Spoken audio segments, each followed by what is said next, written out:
네, 여러분 안녕하세요. 목요일에 파이널 리서치 함께하겠습니다. 오늘 국내 증시 너무나 뜨겁습니다. 코스피가 5천을 넘어서서 이제는 5,500이라는 숫자까지 찍어냈는데요. 오늘 또한 사상 최고치를 경신을 해냈습니다. 여러 가지 변수들이 참 많이 있는 구간인데요. 우리 시장은 견조하게 올라가고 있습니다. 물론 코스닥의 흐름은 상대적으로 아쉽습니다만 이 풍부한 유동성은 여전히 풀려 있는 상황이죠. 물론 이번 주 들어와서 개인들의 팔자는 이어지고 있습니다만 외국인들의 순매수가 이를 뒷받침해주고 있다는 점이 시장 안에 큰 힘이 되어주고 있습니다. 지금 투자자 애탁금이 어제로서 이 100조 원을 이탈하고 말았지만 계속해서 외국인들의 매수와 함께 시장의 체력이 확인되고 있는데요. 일단 간밤에 또 이슈가 있었습니다. 경제 지표가 속속들이 나와주고 있는 이번 주이죠. 고용 데이터 1월에 고용 보고서가 발표가 됐는데요. 실업률도 그리고 고용도 탄탄함이 다시 한번 확인이 됐습니다. 우리가 예상했던 그 이상으로 숫자가 찍히면서 미국의 경기는 여전히 뜨겁다라는 걸 확인을 해볼 수 있었습니다. 그렇다 보니 경기 인하가 아니라 경기 동결의 확률이 크게 올라갔습니다. 3월에 있을 FOMC에서 이 경기 금리 동결 확률은 94%까지 급등했는데요. 그렇다 보니 최근에 사상 최고 랠리를 이어갔었던 다우지수가 하락으로 전환이 되기도 했습니다. 하지만 뉴욕 증시 안에서 반도체주들의 강세가 연출되면서 오늘 국장도 좋습니다.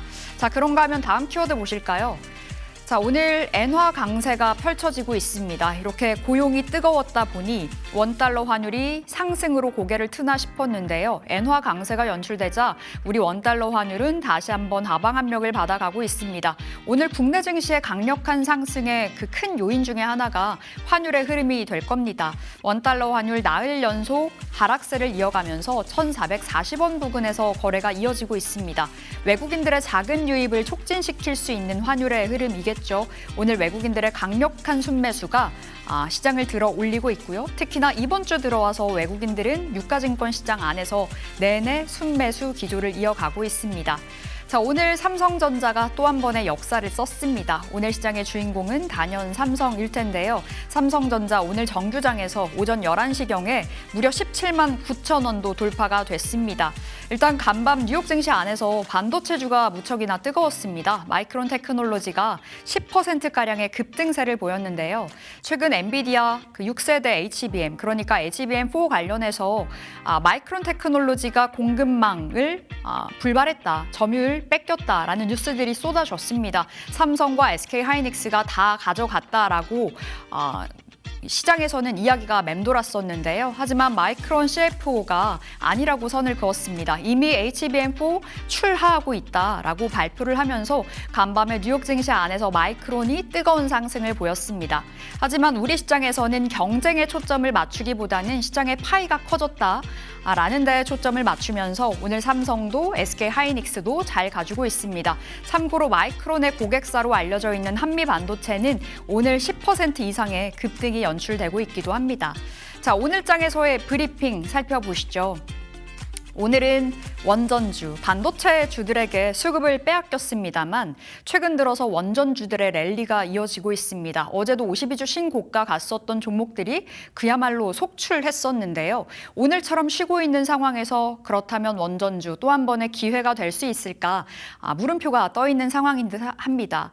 전 세계가 원전을 돕고 있는 것 같은데요. 최근에 원전주로의 모멘텀이 계속해서 나와주고 있는 상황입니다.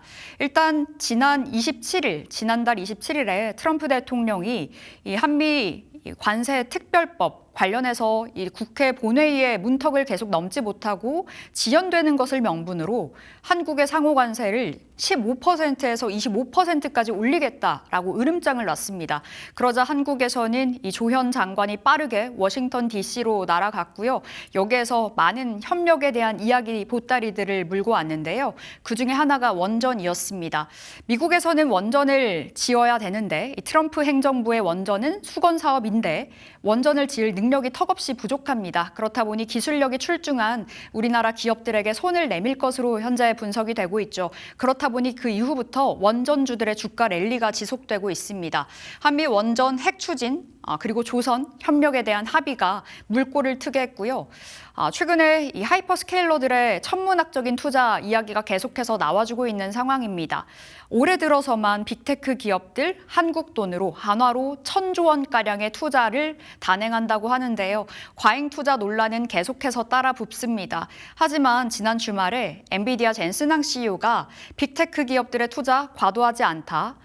지속적인 수익 창출이 가능한 투자다라고 발표를 하면서 앞으로도 7년에서 8년 정도는 더 이어질 거라고 발언을 했습니다. 그렇다 보니 데이터 센터 향 전력 쇼티지는 이어질 수밖에 없겠죠. 전기 먹는 하마라고 불리우는데요. 이 데이터 센터의 이 전력 쇼티지를 해결하기 위해서는 원전이 정답입니다. 그렇다 보니 우리 정부 또한 원전을 밀고 있는 상황이죠.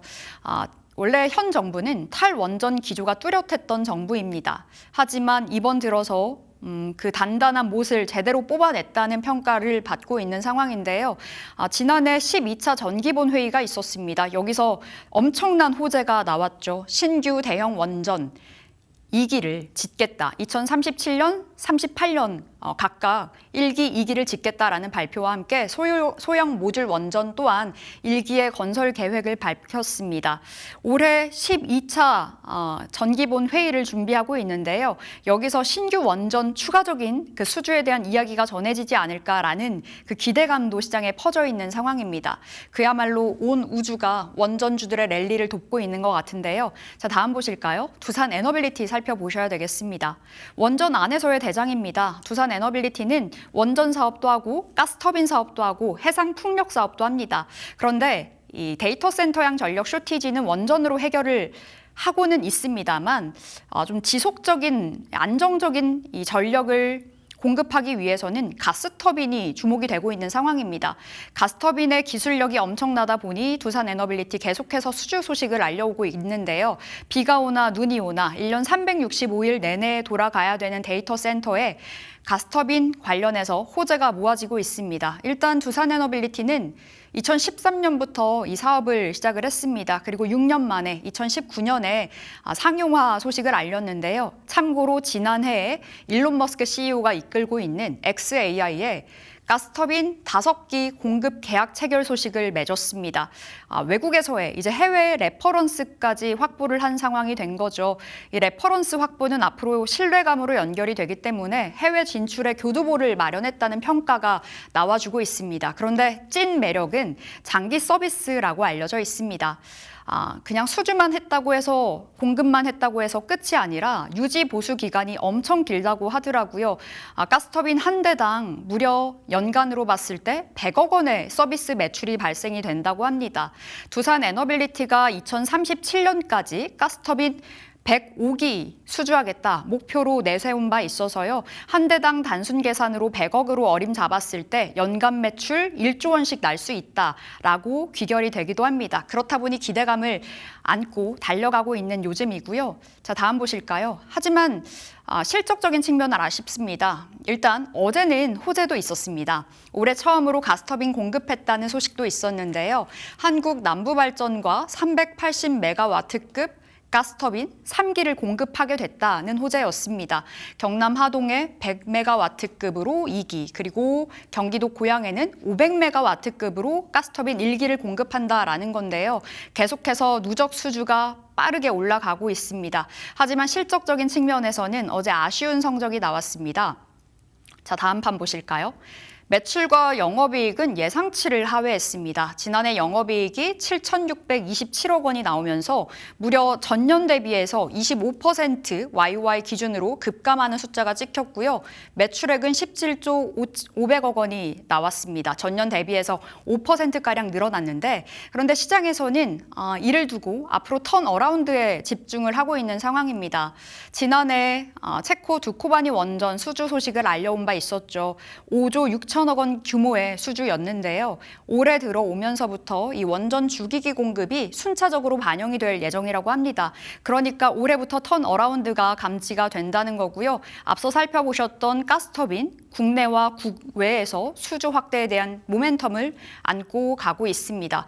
아울러서 저가 수주 물량은 해소 국면이라고 합니다. 그러니까 돈이 많이 남는 원전과 가스터빈, 고수익으로 이 비중 높게 계속해서 수주전이 나오고 있는 상황이어서요. 앞으로에 대한 실적을 안고 달려가는 두산 에너빌리티입니다. 최근 들어서 외국인들도 굉장히 많이 담고 있고요. 올해 들어와서 외국인들의 토탈 순매수 1위가 셀트리온, 그리고 이번 달 들어와서 외국인들의 순매수 1위가 두산 에너빌리티입니다. 매도를 이어왔었던 외국인들의 포지션, 두산 에너빌리티로 수급의 물줄기가 향했다 보니 의미가 굉장히 크겠죠. 자, 이렇게 오늘의 브리핑으로 원전 살펴봤습니다. 아울러서 시장 안에서 뜨거운 감자 2차 전지 되겠습니다. 로봇과의 연결고리가 생기면서 오늘장에서도 다시 한번 강력한 시세가 나와주고 있는데요. 다음 브리핑으로 살펴보시죠. 네, 긴 구정 연휴를 앞두고 시장은 다시 한번 힘을 내주고 있는 분위기입니다. 오늘 시장 분위기도 오후장 들어서 조금 더 좋은데요. 자, 지금 여러 가지 은행이라든지 좋은 섹터들, 빨간불 켠 섹터들이 상당히 많은데 올해 들어서 분위기가 사뭇 달라진 섹터 다시 한번 주목을 해보셔야 될 것 같습니다. 자, 2차 전지, 그 안에서도 배터리인데 로봇과 함께 소식들을 계속해서 알려주고 있습니다. 오늘의 주인공은 또 LG 에너지 솔루션으로 제가 잡아왔는데요. 자, 지금 아틀라스, 그러니까 현대차와 함께 손을 잡고 있는 보스턴 다이내믹스가 만든 이 아틀라스의 심장을 결국 또 LG 에너지 솔루션의 배터리가 공급하게 되었다라는 소식들 계속해서 긍정적으로 보셔야 될 것 같습니다. 자, 지금 이 로봇 안에 들어가는 배터리, 이 배터리를 공급할 수 있는 기업들이 그렇게까지 많지가 않습니다. 고성능 3원계 배터리 양산 가능 기업은 LG 에너지 솔루션, 그리고 삼성 SDI, 그리고 일본의 파나소닉뿐인데요. 그렇기 때문에 이 로봇 쪽에서는 선택지가 그렇게까지 많은 상황은 아니었습니다. 업계에서는 이번에는 삼성 SDI가 아틀라스에 이 배터리를 공급하지 않을까라고 예상을 하기도 했지만 이렇게 밝혀졌죠. 다시 한번 이 LG 에너지 솔루션이 배터리를 공급한다라는 소식들 확실히 확인이 됐고요. 자, 이전에 테슬라의 옵티머스의 배터리 공급사이기도 했습니다. 그러면서 지금 주요 이 로봇의 배터리를 결국 이 고객사로 가지게 된 겁니다. 자, 업계에서는 이 LG 에너지 솔루션이 추가적으로 중국 로봇 업체에서도 협업을 하고 있는 것 같다라고 이야기를 하면서 지금 이미 지난달 컨퍼런스 콜에서 LG 에너지 솔루션은 6개 이상의 고객에게 배터리를 공급했다고 알려왔거든요. 그래서 추가적으로 긍정적인 소식들을 좀 기대해 볼 수도 있겠다라고 점쳐지고 있는 분위기입니다. 자, 그러면 이제 배터리가 얼마나 로봇의 수혜를 받을 수 있을지는 숫자로 점검을 해보시긴 하셔야 될 것 같은데요. 사실 이제 로봇 안에 들어가는 배터리의 이 규모가 그렇게까지 크지 않기 때문에 우려가 많이 있기는 합니다만 그래도 이 로봇에게 기대하는 성능이 점점 더 올라갈 거기 때문에 이 배터리에 대한 부분도 확실히 올라가지 않겠느냐 하는 이야기들이 많기는 합니다. 자, 로봇 배터리 용량이 점점 더 커지고 있는 건데요. 작년에는 1.35kWh였던 이 로봇 배터리 용량이 점차 늘어날 것이다라고 기대를 하고 있는 거고요. 자, 이 안에서 당연히 기대하고 있는 배터리는 전고체 배터리겠죠. 여러 가지로 이 로봇 안에 들어갈 만한 특징들을 가득 갖고 있기 때문에 현재 전고체 배터리를 양산하고 개발하는 기업들에게 확실히 좀 더 기대감들이 들어가고 있는 상황입니다. 전고체 배터리는 이 화재 위험도가 낮고 에너지 밀도가 상대적으로 굉장히 높으면서 규모가 작게 또 만들어질 수 있기 때문에 이러한 이 전고체 배터리에 대한 소식들을 계속해서 체크해 보실 필요가 있겠습니다. 자, 이 안에서는 단연 삼성 SDI겠죠. 자, 지금 LG 에너지 솔루션에 비해서 테슬라의 이 옵티머스나 아틀라스의 배터리 공급 측에서는 좀 밀리긴 했지만 전고체 배터리의 선두주자는 당연 삼성 SDI가 되겠습니다. 2023년, 3년 전부터 이제 전고체에 대한 생산 라인 가장 먼저 구축을 했던 바가 있고요. 지금 이미 현대차 등 주요 고객사들에게 샘플을 공급을 하고 테스트를 진행해 오고 있었습니다. 그러면서 이번에 실적 발표에서 내년 하반기부터 전고체 전지 양산 시작하겠다라고 알려왔고요. 이게 가장 빠른 시점이 되겠죠. 자, 그러면서 이미 이런 전고체에 대한 부분들 말고도 로봇이나 UAM 같은 이러한 어플리케이션에게 먼저 적용이 가능할 것 같다. 이에 대한 밸류에이션 평가를 좀 해줘야 된다라고 이야기하면서 지금 DB증권에서는 목표 주가를 48만 원으로 상향을 해주기도 했습니다. 자, 그리고 에코프로 BM도 주목을 해보시면 좋을 것 같은데 텐데요. 에코프로 BM 쪽에서도 지금 전고체 소재 개발에 대한 양산 단계가 전환이 됐다라는 소식이 나타나면서 역시나 BNK 투자증권이 목표 주가를 18만 원으로 상향하기도 했습니다. 다만 지난주에 지금 전 세계 2차 전지 업종 내에서 가장 높은 밸류에이션을 기록하고 있다라고 이야기하면서 증권가들이 에코프로 BM을 무리한 추격 매수는 다소 자제하는 것이 좋겠다라고 이야기했던 점도 함께 좀 체크를 해보시는 게 중요할 것 같습니다. 자, 그리고 역시나 2차 전지는 실적이 항상 발목을 잡는데요. 이 실적은 AMPC에서 갈렸다는 점도 주시를 한번 해보시죠. 첨단 제조 세액 공제라는 미국의 이 AMPC에서 실적이 참 많이 판가름이 나고 있는데요. LG 에너지 솔루션이 이 AMPC의 수혜를 가장 많이 받고 있기 때문에 지난해 영업이익이 전년 동기 대비해서 134%나 상승했고요. 적자 규모가 그래도 많이 줄어들었습니다. 반면에 이 AMPC의 수혜를 가장 적게 받고 있는 것이 삼성 SDI인데요. 1조 7,223억 원의 영업 적자를 기록했다라는 점, AMPC 영향이 꽤나 커서 이 부분도 계속해서 주시를 해보셔야 될 것 같고요. 그리고 소재단에서도 비교적 사실 영향이 원래는 적었지만 그래도 영향이 계속해서 가고는 있습니다. 지난해 영업이익이 흑자 전환으로 성공을 했으면서 AMPC 영향이 에코프로 단으로도 들어왔다라는 점 함께 체크를 해보시고요. 지금 전기차 캐즘을 극복할 만큼은 아니지만 그래도 로봇 쪽에 이 수혜가 계속해서 좀 나오고 있기 때문에 이러한 부분들 복합적으로 잘 참고를 해보시는 게 좋을 것 같습니다. 자, 원전 그리고 2차 전지에 대한 소식들 전해드렸고요. 그럼 현 시장의 숫자도 함께 확인해 보도록 하겠습니다. 자, 오늘 시장의 분위기 나쁘지 않습니다. 계속해서 반등해주고 있고 원전 5,500선을 바라보고 있는 코스피 시장도 확인해 보실 수 있겠는데요. 오후장 들어서 또 한 번 우상향 그래프를 보여주고 있죠. 5,492선 지나가면서 전거래 대비 2.6% 상승하고 있는 코스피 시장입니다. 자, 그리고 좀 더 오후장에 힘을 상승폭을 더 키워내고 있는 건 코스닥인데요. 그 상승률이 그렇게까지 크지는 않지만 코스피에 비해서 오전장에 좀 더 변동성이 있기 때문에 이 부분도 장 마감까지 계속해서 체크를 해보시는 게 좋겠습니다. 1122선 지나가고 있습니다. 오늘 이 수급도 굉장히 중요할 텐데요. 오늘 옵션 만기일이죠. 수급적인 부분도 상당히 분위기가 나쁘지 않고요. 특히 외국인이 러브콜 다시 한번 확인이 되고 있습니다. 코스피 시장 안에서 외국인이 1조 6천억 원 넘게 담아주고 있고요. 그간 계속 매수세를 이어왔던 기관도 오늘도 1조 5천억 원 넘게 담아주고 있습니다. 개인만이 3조 넘게 물량을 덜어내고 있고요. 반면에 코스닥 시장 안에서는 외국인과 기관의 쌍끌이 매도세 그리고 개인만이 2천억 원 가까이 담아주고 있는 모습입니다. 자, 그리고 선물 시장 안에서도 외국인이 1조 5천억 원 넘게 거의 1조 6천 원 넘게 현재 담아주고 있다는 번도 계속해서 체크를 해보시면 좋겠습니다. 자, 이어서 코스피 시가총액 상위 종목단도 확인해 보도록 하죠. 자, 오늘 가장 눈을 사로잡는 건 단연 삼성전자일 텐데요. 6%의 상승률을 보여주면서 18만 원을 바라보고 있습니다. 계속해서 높은 상승률을 보여주고 있고요. 반도체 단에서 최근에는 SK 하이닉스보다 확실히 삼성전자의 저력을 또 확인해 볼 수 있겠습니다. SK 하이닉스는 3.08% 상승하면서 다시 한번 90만 원 회복을 목표로 계속해서 달려가주고 있고요.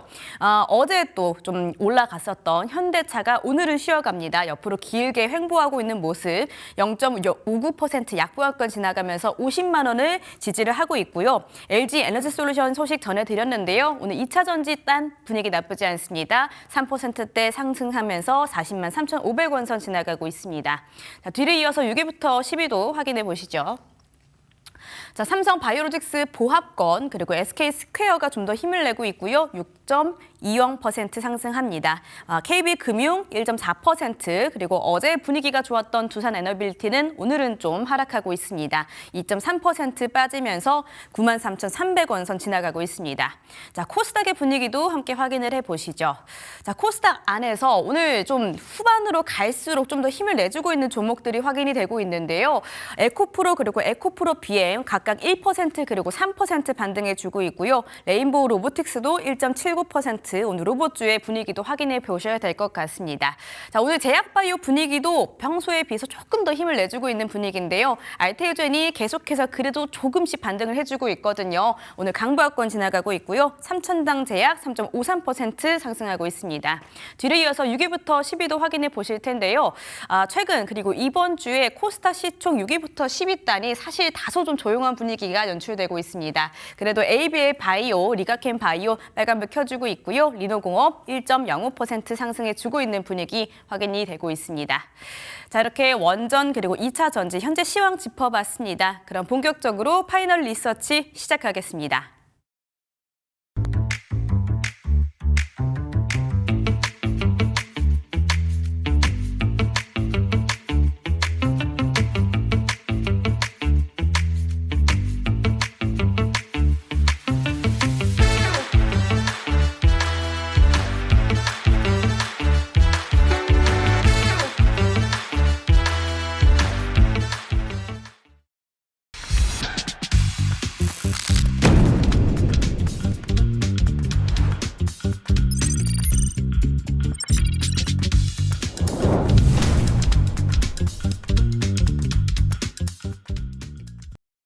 네, 오늘 파이널 리서치 IBK 투자증권 정경민 팀장 나오셨습니다. 안녕하세요. 네, 안녕하세요. 네, 팀장님 오늘 시장도 강력합니다. 코스피가 외국인들이 컴백을 해줘서 그런 걸까요?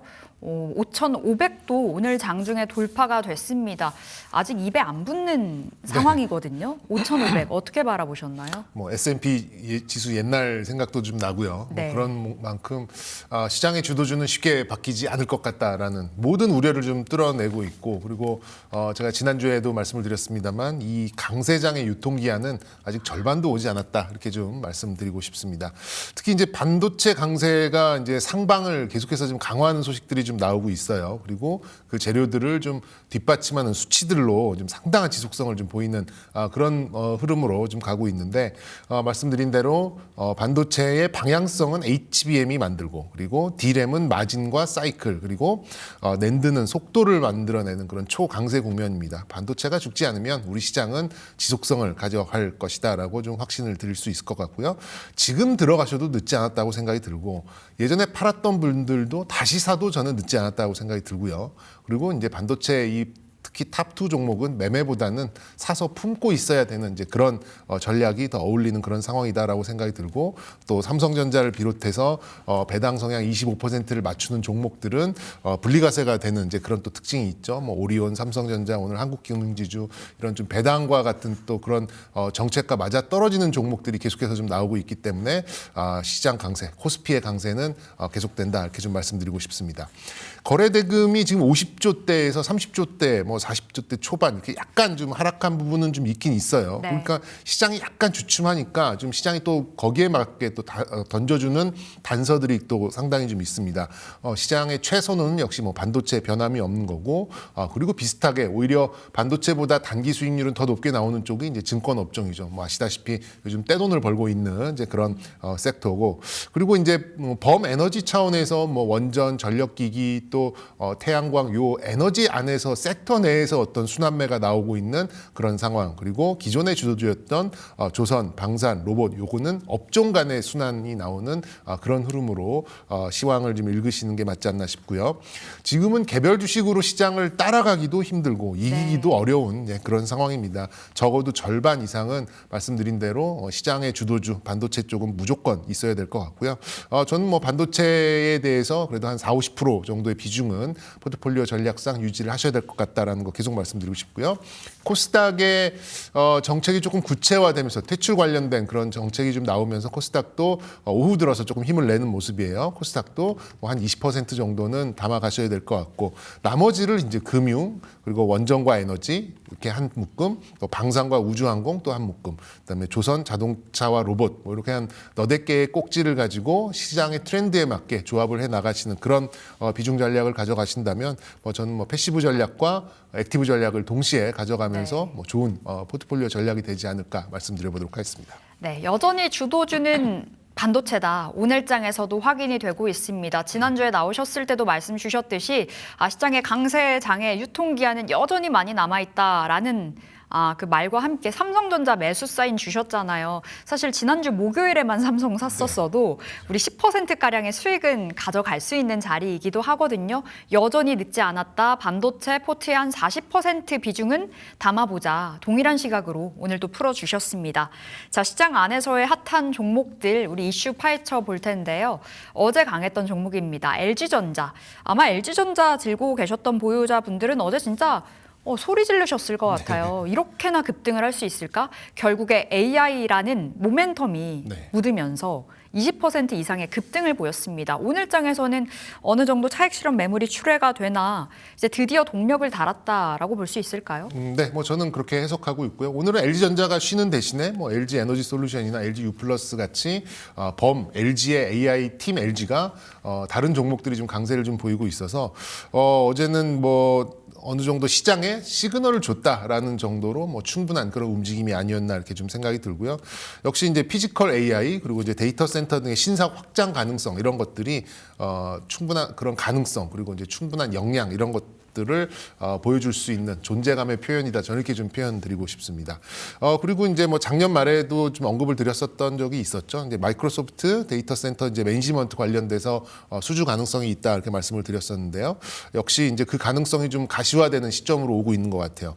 공조와 냉각 뭐 이런 쪽은 역시 에어컨 기술을 가지고 있는 LG 전자가 가져가고 운영 소프트웨어는 LG CNS 그리고 네트워킹은 이제 통신사를 보유하고 있는 LG U+, 그리고 LG 에너지 솔루션이 이제 ESS 관련된 그런 비상 발전 그리고 뭐 전력 제어는 이제 한 글자만 다른 사촌이죠. LS가 맡아가는 그런 그 팀 LG의 올해 전반적인 어떤 가능성을 우리가 충분히 주가로 좀 녹여낼 수 있는 그런 모습을 좀 볼 수 있지 않을까 이렇게 좀 전망하고 있습니다. LG전자뿐만 아니라 LG그룹사 그러니까 팀 LG라고 네. 표현을 주셨는데 전반적으로 올 한 해 좀 달라진 모습을 볼 수 있게 될 것 같습니다. 자, 그렇다면 LG전자만 놓고 우리 전략을 세워보고 싶은데요. 현대차 그리고 로봇을 봐왔다 보니 단기간에 폭발적인 상승을 보였던 종목들을 목격을 했다 보니 LG전자 지금 장에서 담는 거는 어떻게 바라보세요? 저는 뭐 충분히 수긍할 수 있는 부분이라고 생각이 좀 들고요. 어쨌든 현대차는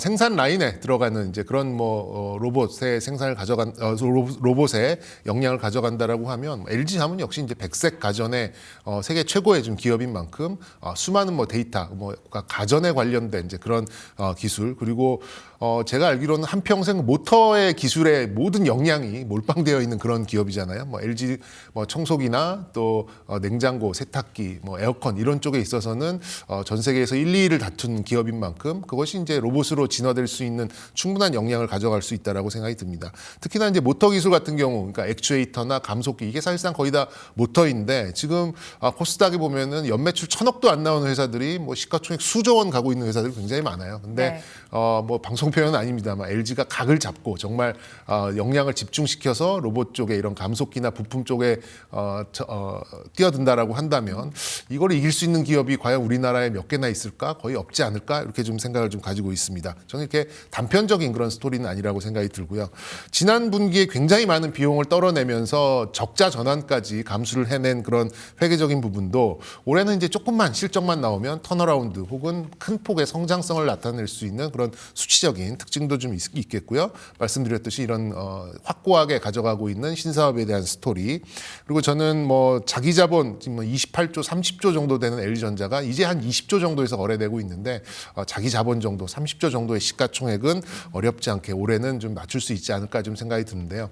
LG전자의 어떤 움직이는 패턴을 보시면 약간 계단식 상승을 보실 수 있을 거예요. 8만 원에서 9만 원을 뚫고 한 보름에서 20일 정도 이렇게 좀 횡보를 하다가 또 조정을 받고 그 다음에 또 한 10에서 20% 올라오면서 또 조정을 받는 그런 모습이 좀 나오고 있기 때문에 LG전자 오늘 당장 담으시라 이런 말씀은 아닙니다만 저는 LG전자가 앞으로 펼쳐나간 이제 그런 신사업의 뭐 진행 상황을 보면서 이렇게 좀 조정을 받는 그러니까 급등하는 날 이후에 뭐 한 5거래일에서 10거래일 이후에 관찰을 통해서 이제 진입 타점을 잡는 그런 전략으로 좀 지켜보신다면 LG전자도 현대차의 어떤 밸류에이션 폭발같이 비슷한 주가 상승을 좀 기대해 볼 수 있겠다라는 말씀 드려보도록 하겠습니다. 그러니까 앞으로 관심을 갖고 좀 긍정적으로 살펴볼 필요가 있겠다 말씀 주셨고 지금 시가총액이 LG전자가 한 20조는 안 되거든요. 한 30조 부근까지는 갈 수도 있겠다라는 전망을 보여주셨습니다. 자, 두 번째로는 우리 전력기기 이야기 해보도록 하겠습니다. 코스피가 5,500을 가는 도중에 뭐 계속해서 순환매가 발빠르게 일어났었잖아요. 근데 이 안에서도 좀 견조하게 흘러갔었던 섹터가 전력기기더라고요. 네.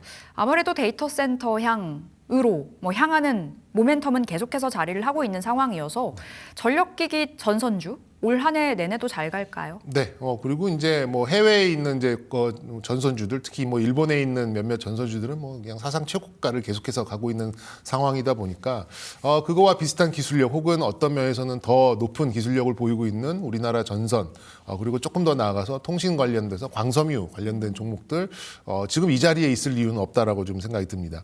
그리고 이제 우리가 상식적으로 생각을 해봐도 뭐 원전이든 뭐 태양광이든 가스터빈 발전소이든 우리 집 옆에 있는 건 아니잖아요. 그래서 전력을 생산을 하면 생산된 전력을 적당히 균일하게 가공을 해서 전선을 통해 보낸 다음에 그거를 다시 소비에 맞게 전력을 조절하면서 전력의 소비자한테 좀 가는 그런 과정을 좀 거치고 있는데 이 역시도 이제 우리나라가 강점을 보이고 있는 전력 케이블 회사들한테는 에너지 관련된 전력 기기 그런 섹터로 부족함이 없는 기술력, 부족함이 없는 그런 현금 창출력을 충분히 가지고 있다라고 생각이 들고요. 그리고 이제 광섬유도 제가 조금 말씀을 좀 드렸었는데 뭐 이 역시도 5G든 아니면 뭐 위성을 이용하는 6G든 간에 결국에는 유선 통신망이 AI 데이터 센터에서 병목 현상이 좀 나오는 그런 부분이기 때문에 이 현상을 배분하고 그걸 막기 위해서 속도를 내는 이제 이런 용도로 광섬유 쪽도 일반적인 그런 이제 통신선으로 한계가 있기 때문에 수요가 굉장히 많이 올라올 가능성이 높다라는 생각이 들어서 전 뭐 전기 관련된 전선 그리고 광섬유 케이블 이런 쪽도 좀 눈여겨볼 필요는 있다라는 말씀 먼저 드리도록 하겠습니다. 자, 그럼 전기 그리고 뭐 광섬유 케이블 관련주들 상당히 많잖아요. 이 안에서 어떤 종목이 매력이 있는지도 궁금하고 그 종목들을 고르는 뭐라고 해야 될까요? 선은 어떤 걸까요? 실적일까요? 저는 진입장벽이라고 좀 보고 있어요. 진입장벽. 그러니까 특히 이제 전선으로 본다고 하면 뭐 초고압용 전선, 그러니까 일반적인 이제 우리가 보고 있는 전선하고는 다를 수밖에 없는 거죠. 거의 두께가 이제 제 몸만한 이제 그런 전선들도 가져가고 있고 뭐. 전봇대만한 그런 전선들도 해적 케이블에 사용되고 있는 이제 그런 상황입니다. 이걸 아무나 할 수 없는 것도 문제고요. 특히나 해적 케이블 기본적으로 깔면은 뭐 수십 킬로를 만들어서 그걸 일일이 바다에 깔아야 되는 그런 건데 그걸 뭐 기술이 있다고 한들 아무나 할 수 없는 이제 그런 상황입니다. 우리나라는 다행히도 그런 기술력을 갖춘 그런 회사들이 몇몇 존재를 하고 있고요. 이 역시도 이제 초호황기를 맞고 있는 그런 상황이고 그렇다 보니 이 전력기기와 함께 약간 후행해서 움직이는 그런 매매 패턴도 우리가 자주 좀 눈에 볼 수 있어요. 그래서 이 전력 관련된 이 전선 관련된 기업들 지금 상승 후에 조금 숨죽이고 있습니다만 추가 상승 충분히 나올 거라고 좀 생각이 들고요. 개인적으로는 역시 LS 그리고 대한전선이 이 높은 기술 장벽을 보이고 있는 그런 종목이라고 말씀드리고 싶고요. 그리고 이제 광섬유 쪽도 이제 AI의 연산이 굉장히 좀 복잡화되면서 이게 수요가 더 공급보다 많아지는 그런 현상이 좀 나오고 있어요. 이게 이제 데이터 센터용 광섬유가 따로 존재하고 있는데 아무래도 이제 반도체에서 약간 보던 기시감이 있죠. 범용 제품들의 생산보다는 마진이 많이 남는 광섬유를 데이터 센터용으로 많이 좀 전용이 좀 되다 보니까 범용 제품까지도 좀 상승이 올라오는 이제 그런 상황으로 좀 있습니다. 그렇다 보니 이 선순환 구조로 좀 흘러가면서 이 광섬유 관련된 종목들도 굉장히 좀 주가가 한참 좀 무르익어가고 있는 그런 상황인데요. 추가적인 상승 충분히 가능하다고 생각이 들고 미국에 있는 코닝이라는 회사가 대표적인 종목인데 역시 역사적 신고가를 계속해서 경신해 가고 있는 그런 상황이다 보니까 우리나라에 있는 광섬유 업체들도 충분히 그걸 따라갈 수 있을 만한 역량은 있다 이렇게 좀 말씀드리겠습니다. 관련된 종목으로는 이름부터가 광섬유죠. 대한광통신이라는 종목이 있고요. 올해는 좀 턴어라운드를 해낼 것 같아요. 지금 뭐 3,000원대 거래 대금이 조금씩 올라오면서 네. 상승세가 좀 올라오고 있는 그런 상황이고요. LS 그룹에 있는 LS 에코 에너지 그리고 가온전선까지도 이 통신 케이블 관련된 종목으로 좀 분류를 할 수 있겠고요. 개인적으로는 대한광통신 같은 종목 스몰캡 선호하시는 분들은 조금 관심 있게 좀 담아보셔도 괜찮은 위치가 아닌가 이렇게 좀 말씀드려 보겠습니다. 네, 세 종목 집어주셨습니다. 대한광통신과 LS 에코에너지, 가온전선 살펴봤습니다. 자, 다음으로는 우리 바이오인데요. 바이오가 상대적으로 너무나 답답해서요. 네. 로봇도 한 차례 랠리가 이어졌었고 2차 전지단도 오늘 장에서 분위기가 좋기도 하고요. 하지만 로봇 2차 전지 갈 때 제약바이오는 너무나 답답했습니다. 잘 가다가도 악재성의 재료들이 턱턱 노출되기도 했었고 또 금리 인하 기대감이 멀어졌더라고요. 네. 이럴 때는 제약바이오 어떤 시각으로 우리 접근을 해야 될까요? 아무래도 이제 지금 단기적인 접근을 하신 분들은 선호도를 좀 낮추시는 게 맞는 것 같고요. 그게 아니고 금리 인하와 함께 바이오가 분명히 올해 한번 크게 오른다라고 좀 생각하시는 분들은 조금 시간을 좀 넉넉하게 두시는 이제 네. 그런 스탠스가 좀 필요하지 않을까 싶어요. 일단 동행하기 힘든 관계가 이제 금융주와 코스닥 바이오 이렇게 좀 볼 수 있겠는데 지금 금융주들은 굉장히 좀 날아가죠. 좋게 가고 있어요. 이걸 어떤 상황이라고 제가 좀 보고 있었는데 아무래도 역시 이제 금리 부분이 쉽게 떨어지지 않고 얼마 전에는 10년물 국채금리가 3.75%까지 올라가는 그런 상황이 나와서 지금 3.65 뭐 이 정도 좀 가고 있거든요. 우리가 기대하고 있었던 거는 이제 금리 인하가 나오면서 수급이 이쪽으로 들어가고 그리고 이제 한두 종목들이 기술 수출이 나오면서 이렇게 바이오가 뻥뻥 터지는 이제 그런 거를 좀 기대를 했습니다만 사실 어제 뭐 에이프릴 바이오의 좋은 소식 정도로 네. 살짝 들어 올리는 이제 그런 수준이 있었습니다만 일단 금리가 잡고 있는 한 코스닥의 굉장히 빠른 속도, 뭐 바이오의 레벨업 이런 것들은 다소 좀 속도가 좀 늦춰질 가능성이 좀 있지 않나 이렇게 먼저 좀 말씀드리겠습니다. 한마디로 이 제약바이오 단기적인 관점으로는 지금 자리에선 그렇게 큰 매력도는 없어 보이나 금리 인하 사이클과 맞물려서 좀 넉넉하게 시간을 품고 바라보실 수 있다면 역시나 매력 있다 평가 주셨거든요. 그럼 제약바이오 안에서 또 어떤 종목이 괜찮을지도 궁금하고 앞서 설명 주셨듯이 어제 에이프릴 바이오는 뭐 아토피 임상 관련해서 호재가 있어서 상한가 갔다가 오늘은 풀렸더라고요. 뭐 이렇게 주가 변동이 커서 제약바이오는 어디가 괜찮나요? 역시 이제 비만 쪽하고 이제 항암제 쪽이 좀 가장 나을 거라고 생각이 들고요. 일단 뭐 두 가지 조건이 완성이 돼야 바이오의 붐이 올 것 같습니다. 첫 번째는 뭐 3.4, 3.3 수준까지 시중 금리가 좀 떨어지는 상황이 와야지만 바이오의 어떤 시동을 걸 수 있는 이제 그런 상황이 될 것 같고 바이오가 시동을 걸어야지만 또 코스닥이 또 움직이는 이제 그런 좀 역학관계가 있다 보니까 네. 시중 금리가 매우 중요하다. 가장 기조적인 조건이다라고 좀 말씀드릴 수 있겠고요.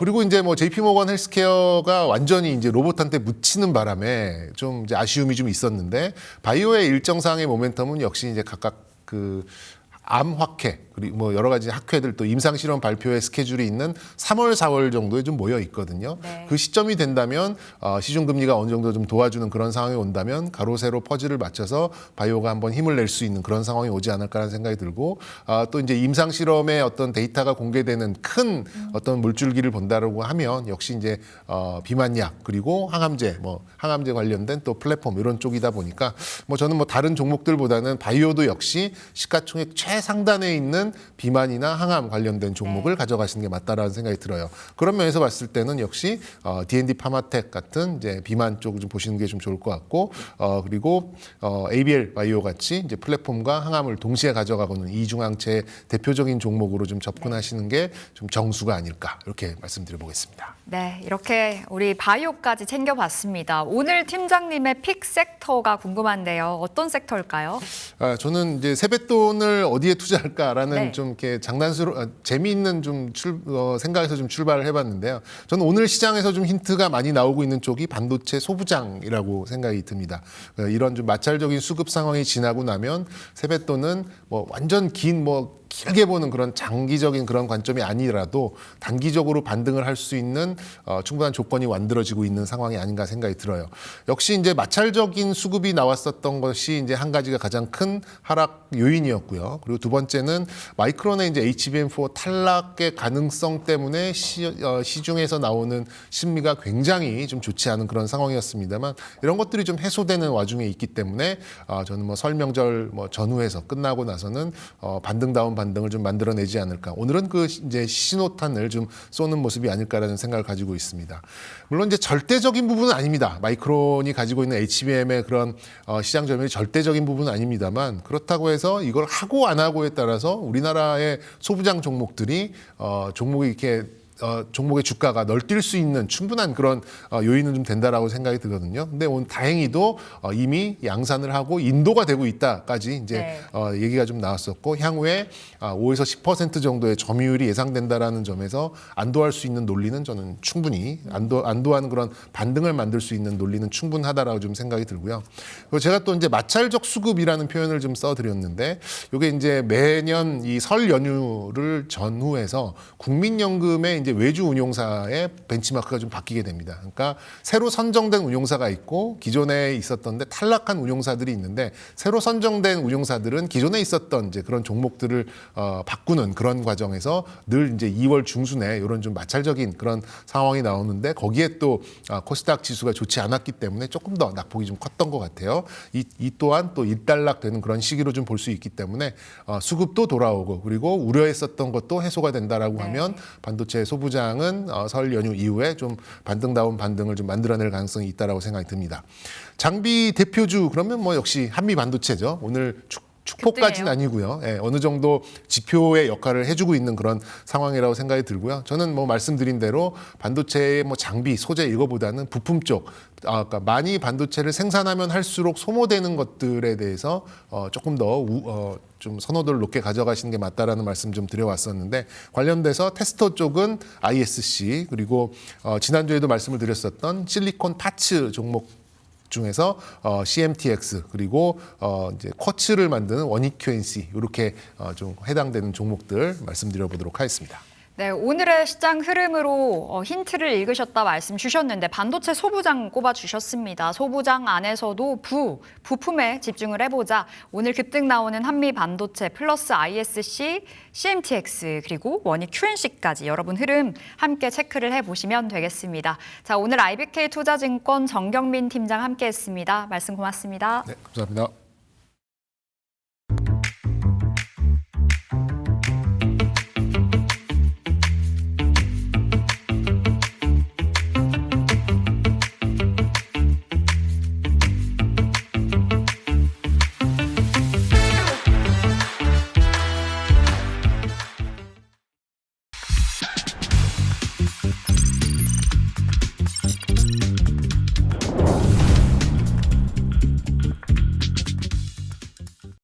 네, 쉴 틈 없이 움직이는 가상자산 시장 불세 대표가 컨트롤 타워 역할을 해드립니다. 불세 대표님 안녕하세요. 네, 안녕하세요. 반갑습니다. 불채입니다. 네, 반갑습니다. 자, 오늘은 코인마다 희비가 살짝은 엇갈리고 있지만 전반적으로 비트코인을 대표로 해서 좀 아직은 고개를 계속해서 숙이고 있는 모습이 나타나고 있습니다. 오늘도 한번 시장 진단해 주시죠. 네, 코인 시장은 어쨌든 비트코인이 상승하지 않으면 다른 알트코인들이 상승하지 못합니다. 만약에 상승을 하더라도 그 상승폭은 상당히 제한되고요. 그러니까 어쨌든 비트코인이 지금 하락폭을 멈추고 조금 반등 시도, 지지선을 지지하는 게 굉장히 중요할 것 같습니다. 최근 시장 분위기나 시장에 있었던 사건들 간단하게 정리해 보겠습니다. 가장 큰 사건은 누가 뭐래도 빗썸 사태죠. 이거는 우리나라 사태였는데 이 빗썸 사태로 인해서 코인이 복사가 된다. 비트코인이 마음대로 복사가 되고 시장 붕괴된다, 망한다 이런 거 이렇게 생각하시는 분들이 있더라고요. 결론부터 말씀드리면 그건 절대 아니고요. 비트코인의 그 모멘텀에는 아무런 이상이 없습니다. 이번 사건은 2018년도 삼성증권 때 사건하고 너무나 똑같습니다. 삼성증권에서 직원이 실수로 1,200원의 배당금을 입력하려다가 1,200주를 입력해버리는 바람에 그 직원들한테 1,200주씩 뿌려져가지고 그거 팔아가지고 지금 그 주가 폭락 나왔었잖아요. 이번 빗썸 사태도 마찬가지예요. 지금 빗썸에서 2,000원을 그 보상금으로 지급을 하는 과정에서 2,000원이 아니라 2,000 비트코인을 입력해버리는 바람에 그게 그 발송이 됐고 그 빗썸 내부 장부에서 그렇게 처리가 된 거지 블록체인 데이터라던가 그런 거하고 실시간 연동이 되는 시스템이 아니다 보니까 아무래도 이런 사건이 있었는데요. 이거는 빗썸의 문제지 절대로 비트코인의 문제는 아니었다. 그리고 실제로 이 사건으로 인해서 피해를 본 투자자도 딱히 없고요. 다만 이제 빗썸 투자하시는 분들, 빗썸에서 거래대 하시는 분들은 조금 불안할 수 있겠죠. 그래서 결론부터 말씀드리면 이거는 빗썸의 문제지 절대로 비트코인의 문제는 아니다. 이거를 꼭 명심하시면 좋을 것 같고요. 다만은 보시면은 사실 빗썸 사태는 아무것도 아닙니다. 지금 시장 분위기가 굉장히 좋지 못한데요. 그 FTX 거래소가 파산이 됐을 때 공포지수가 12였습니다. 공포지수가 낮을수록 시장이 공포에 떨고 있다는 뜻인데 최근에 공포지수가 5예요. 5. 이거는 비트코인 역사상 가장 낮은 공포지수, 그러니까 가장 공포가 높은 상황이다라고 생각을 하시면 되거든요.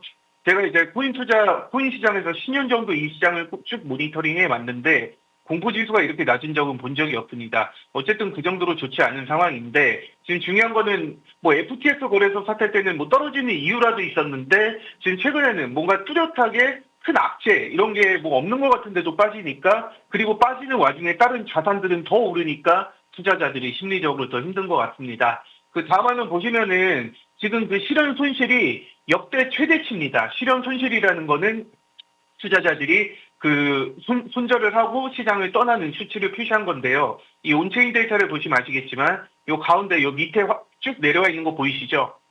이때가 루나테라 사태 때 투자자들이 코인 시장 망했다 하고 이렇게 코인 팔고 나가면서 그 손실을 많이 봤었던 시기였습니다. 근데 최근이 그때보다 더 많이 지금 손실을 보고 투자자들이 나가고 있거든요. 근데 우리는 역사를 좀 기억을 하셨으면 좋겠어요. 지금 아시겠지만 비트코인이 그동안에 쭉 우상향을 한 게 아닙니다. 2천만 원까지 올랐다가 300만 원까지 빠지고 8천만 원까지 올랐다가 2천만 원까지 빠지고 그 다음에 1억 6, 7천만 원까지 올랐다가 지금 조정을 받고 있는 상황입니다. 여러분들이 아셔야 될 거는 절대로 우상향하는 자산, 그러니까 쭉 한 번의 조정도 없이 계속 올라가는 자산은 존재하지 않아요. 그런 자산은 오히려 폰지 사기라고 생각을 하고요. 지금의 조정은 당연히 투자자분들한테 너무 마음 아프고 좀 힘든 시기가 났지만 멀리 봤을 때는 꼭 필요한 과정이다. 그동안에 역사적으로 비트코인이 폭등이 나왔던 가장 확실한 신호는 뭐 어떤 호재도 아니고 그냥 코인 시장에서 낙폭이 가장 심했을 때 가장 강력한 반등 신호가 나왔다라는 거를 꼭 기억하시면 좋을 것 같습니다. 최근에 그 지금 미국 이란 핵 협상 관련해서 지금 트럼프가 액션을 조금 세게 하고 있습니다. 실제로 이것 때문에 어제 그 선물 원유가 조금 오르기도 했죠. 만약에 이 이슈가 또 터진다고 하면은 시장이 굉장히 민감하게 반응을 할 수 있습니다. 그렇기 때문에 지금 코인 많이 떨어져가지고 지금 좀 사볼까? 지금도 천천히 모아가 볼까? 이렇게 생각하시는 분들이 있으신데 이런 이슈도 나올 수 있으니까 절대로 몰빵 투자하지 마시고 BCA 투자, 달러 코스트 에버리지, 분할 적립식 매수를 꼭 추천을 드릴게요. 쉽게 말해서 적금식으로 투자를 하시면 되는 겁니다. 자, 최근에 다음 화면 보여주시면은 스트레티지랑 비트마인이 10조 원씩 물렸다고 제가 계속 말씀드리고 있죠. 이들은 지금 비트코인, 각각 비트코인과 이더리움을 전 세계에서 가장 많이 모으고 있는 기업들인데 엄청나게 물린 거죠. 최근에 시장이 많이 빠졌으니까. 하지만 이들은 별로 상관이 없는 게 제가 앞서서 말씀드렸듯이 BCA 투자, 그러니까 코인 가격에 상관없이 정해진 금액을 주기적으로 계속 꾸준히 매집을 하고 있는 거예요. 최근에도 스트레티지랑 비트마인은 계속해서 비트코인하고 이더리움을 매집하고 있거든요. 그러니까 지금 당장은 계좌에 찍혀있는 숫자만 보면은 이들은 지금 마이너스 10조 원 찍혀 있는데 얼마나 짜증이 많이 나겠습니까?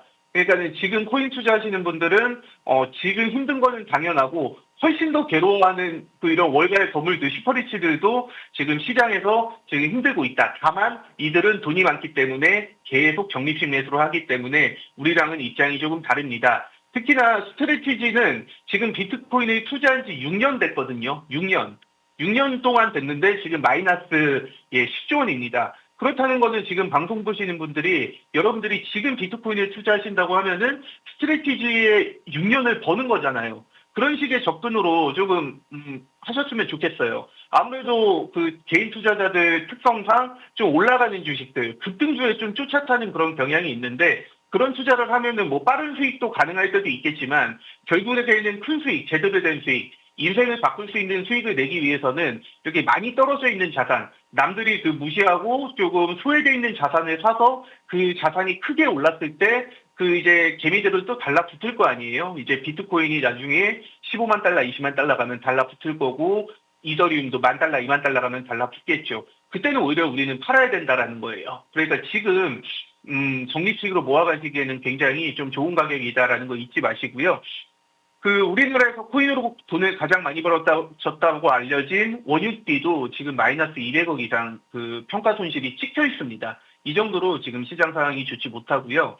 자, 이 블록체인에서 제가 내부자 거래를 좀 집중 추적을 했습니다. 이 내부자 거래가 10월 10일에 폭락장 나오기 전에 지갑을 개설해가지고 하락 포지션을 공매도를 포지션을 베팅을 해가지고 순식간에 30분 만에 3천억 원을 번 엄청난 고래거든요. 근데 이 고래조차도 최근에 시드가 다 갈려 나갔는데요. 중요한 건 뭐냐면은 이 고래가 시드가 갈려나가는 와중에도 이 고래 강제 청산 가격에 맞게 새롭게 계좌를 개설해서 3천만 불을 입금하자마자 그 고래 청산 가격에 맞춰서 상승 포지션에 베팅을 해서 하루 만에 1,800만 달러 수익을 낸 고래도 있다는 겁니다. 그러니까 지금 이 블록체인 데이터만 봐도 얽히고 서로 잡아먹고 난리도 아니에요. 그 정도로 지금 혼돈의 소용돌이가 맞습니다. 그러니까 여러분들이 이런 혼돈의 소용돌이에서 살아남으시려면 시장이 어떻게 돌아가는지 정확하게 파악을 하고 이런 고래들의 온체인 데이터라든지 그리고 지금 뭐 슈퍼리치들이 얼마나 많이 사고 있는지 그리고 지금 뭐 추세 지지 저항 다 확인하면서 복합적으로 트레이딩을 하셔야 되는 거예요. 다음화면 보여주시면은 제가 아까 고래 청산 가격에 맞춰서 이렇게 베팅해서 수익을 낸 고래가 있다고 했잖아요. 지금 보시면 아시겠지만 여기 차트 화면 보여주시면은 제가 이 과정을 그대로 저희 팀방에다가 말씀을 드렸어요. 지금 이렇게 고래가 파는 척을 하니 이렇게 급락이 나왔지만 단기 상승이 나올 수 있다라고 관점을 드렸고요. 차트 보시면 아시겠지만 1분 봉상 빠졌을 때 좀만 있다가 바로 더 그 이상으로 급등이 나왔습니다. 그러니까 이런 식으로 여러분들이 단타 트레이딩을 병행을 하시면 지금 시장이 좀 하락장이라서 힘들어하실 수 있겠지만 충분히 이렇게 수익을 낼 수 있는 타점이 나오기 때문에 가만히 계시는 게 제가 봤을 때 가장 위험하고요. 여러분들이 이런 타점을 꼭 적극 활용하시는 게 좋을 것 같습니다. 자, 뿐만 아니죠. 코인 투자하시는 분들은 공매도 투자, 즉 하락 베팅을 할 수 있습니다. 대부분 투자자분들 업비트나 빗썸을 가장 많이 활용을 하실 텐데요. 업비트 빗썸에서도 이렇게 하락장에서도 수익 내세요라고 대놓고 광고하고 있잖아요. 쉽게 말해서 공매도입니다. 이 비트코인을 내가 예를 들어 1억에 공매도를 해서 비트코인이 8천만 원까지 빠지면 내가 2천만 원이 수익이 나는, 그러니까 하락해야지 수익이 나는 그런 그 포지션이거든요. 이거 업비트에서나 빗썸에서도 가능하니까 좀 활용하셨으면 좋겠습니다. 여러분들이 지금 계속 빠지기만 해서 힘들지만 반대로 공매도를 했다면 굉장히 즐거운 시장이실 거예요. 그리고 저희 팀방에서는 실제로 이 공매도 포지션을 통해서 굉장히 수익을 많이 냈습니다. 이 수익 내시는 방법들 다 가르쳐드리고 있으니까요. 제 얼굴 밑에 QR코드 찍고 들어오시면 됩니다. 노트북 보시는 분들은 고정 댓글에 링크 클릭하셔서 메신저 창 열리면 방송 잘 봤습니다. 단타 트레이딩 하는 방법 가르쳐주세요. 이렇게 메시지 남겨주시면 되실 것 같고요. 제가 뭐 코인에 대해서 너무 아무런 말만 드렸는데 꼭 그건 아닙니다. 저는 이제부터 바닥을 잡으면서 상승이 나올 거라고 좀 보고 있는 입장입니다. 지금 그 펀드 스트렛이라는 그 회사의 톱니 회사거든요. 애널리스트 션파렐이라는 분이 작년에 이제 비트코인이 6만 5천 테더까지, 6만 5천 달러까지, 그리고 이더가 1,800달러까지 빠질 거다라고 예측을 한 이 애널리스트가 있었습니다. 이게 작년에 그 본인들이 관리하는 VIP 회원들한테만 이런 메시지를 보냈었는데 이때 톱니가 욕을 많이 먹었죠. 톱니는 뭐 밖에서는 외부에서는 비트코인 오른다, 이더리움 오른다 이렇게 광고하고 다녔는데 톱니 회사에 있는 애널리스트는 오히려 빠진다고 얘기를 했으니까요. 근데 이 애널리스트가 말한 대로 정확하게 시장이 그렇게 흘러갔어요. 비트코인이 지금 현재 6만 5천 달러 왔다 갔다 하고 있고 이더리움도 지금 1,800달러, 2,000달러 사이에서 지지선을 확보하고 있잖아요. 다음 화면 보시면은 이 작두탄 션파렐이 최근에 트위터에 올린 글입니다. 자, 이제 쇼핑 갈 시간이 거의 다 됐다. 쉽게 말해서 매수할 타이밍이 거의 다 됐다. 이렇게 말을 한 겁니다. 이 애널리스트가 제시한 거를 보면은 1, 2분기는 좀 힘들 수 있다. 그러니까 1분기, 2분기는 좀 힘들 수 있는데 연말 3, 4분기부터는 본격적으로 상승을 시작해서 비트코인은 11만 5천 달러. 그러니까 정고점 좀 근처까지 가는 거죠. 이더리움도 4,500달러까지는 갈 거다. 지금이 쇼핑 갈 시간이 얼마 남지 않았다. 이렇게 얘기를 하고 있습니다. 실제로 그 온체인 데이터를 보면은 고래들은 이렇게 엄청나게 매수를 하고 있습니다. 지금 다음 화면 보여주시면은 이 분홍 색깔 선이 최근에 하락장에 이 고래가 급격하게 그 매수를 많이 했다라는 표시고요. 다음 화면 보면은 그게 더 노골적으로 드러납니다. 이 파란 색깔 보시면은 이 파란색이 그 고래들이 매수 매도를 한 1,000개의 비트코인 이상을 가진 고래들이 매수 매도를 한 표시거든요. 근데 2022년 들어와서 급격하게 고래들이 많이 매수하고 있는 모습을 확인할 수 있습니다. 자, 다음 화면 보시면 그동안의 비트코인의 청산 금액 순입니다. 자, 25년도 10월 10일, 작년 10월 11일 30조 원가량 가장 많이 청산이 됐고요. 그 전에도 뭐 코로나 팬데믹이라든지 뭐 테라루나 사태라든지 FTX 거래소 파산 사태라든지 이런 식으로 시장에서는 계속 그 청산 사태가 일어났습니다. 근데 중요한 건 뭐냐면은 다음 화면 보시면 아시겠지만 청산 사태로 인해서 하락이 나왔을 때 급락이 나왔고 사람들이 시장 끝났다, 이제는 끝났다라고 얘기를 할 때부터 바닥을 잡고 코인 시장은 또 급등을 했다라는 거예요. 지금 주변 보시면 아시겠지만 이제 비트코인 끝났다, 비트코인 왜 하냐, 지금 국장 좋은데 이런 얘기 하시는 분들이 아마 태반일 겁니다. 예, 그런 분들이 많아지면 많아질수록 코인 시장은 저점을 더 다지고 상승을 할 준비를 할 거고요. 제가 앞에서 말씀드렸듯이 이제 비트코인이 15만 달러, 20만 달러 가고 이더리움이 1만 달러, 2만 달러 가면은 그제서야 이제 또 개인 투자자들은 요새 코인 좋다는데 좀 해볼까라고 하고 들어올 거란 말이에요. 그때 지금 방송 보시는 여러분들은 그때 사지 마시고 지금 적립식 매수로 모아가지고 그때 가면 팔아야죠. 삼성전자를 16만 원, 17만 원에 사시는 게 아니라 5만 원, 6만 원대 샀다가 17만 원에 팔아야죠. 예, 그런 투자를 좀 하시길 바라겠습니다. 정리해드리면은 현재 코인 시장 분위기 굉장히 좋지 못합니다. 지금 자리에서 더 빠질 수도 있고요. 예, 저점 테스트를 한두 번 정도 더 하지 않을까 그렇게 보여집니다. 근데 여러분들이 아셔야 될 거는 역사상 가장 큰 상승은 가장 큰 하락 뒤에 나왔다. 가장 큰 폭락장 뒤에 가장 큰 상승장이 나왔다. 예, 그걸 잊지 마시고요. 그렇기 때문에 여러분들이 중장기로 DCA 투자라고 합니다. 그 달러 코스트 에버리지라고 하는데 적금 넣듯이 이렇게 천천히 모아가시는 전략 너무 좋고요. 다만 그거는 시간이 굉장히 오래 걸리니 지금 상승이든 하락이든 시장 상황에 맞게 단타 트레이딩을 필히 병행하셔야 된다. 이렇게 DCA와 단타, 하이브리드 투자 전략으로 가시는 게 좋을 것 같고요.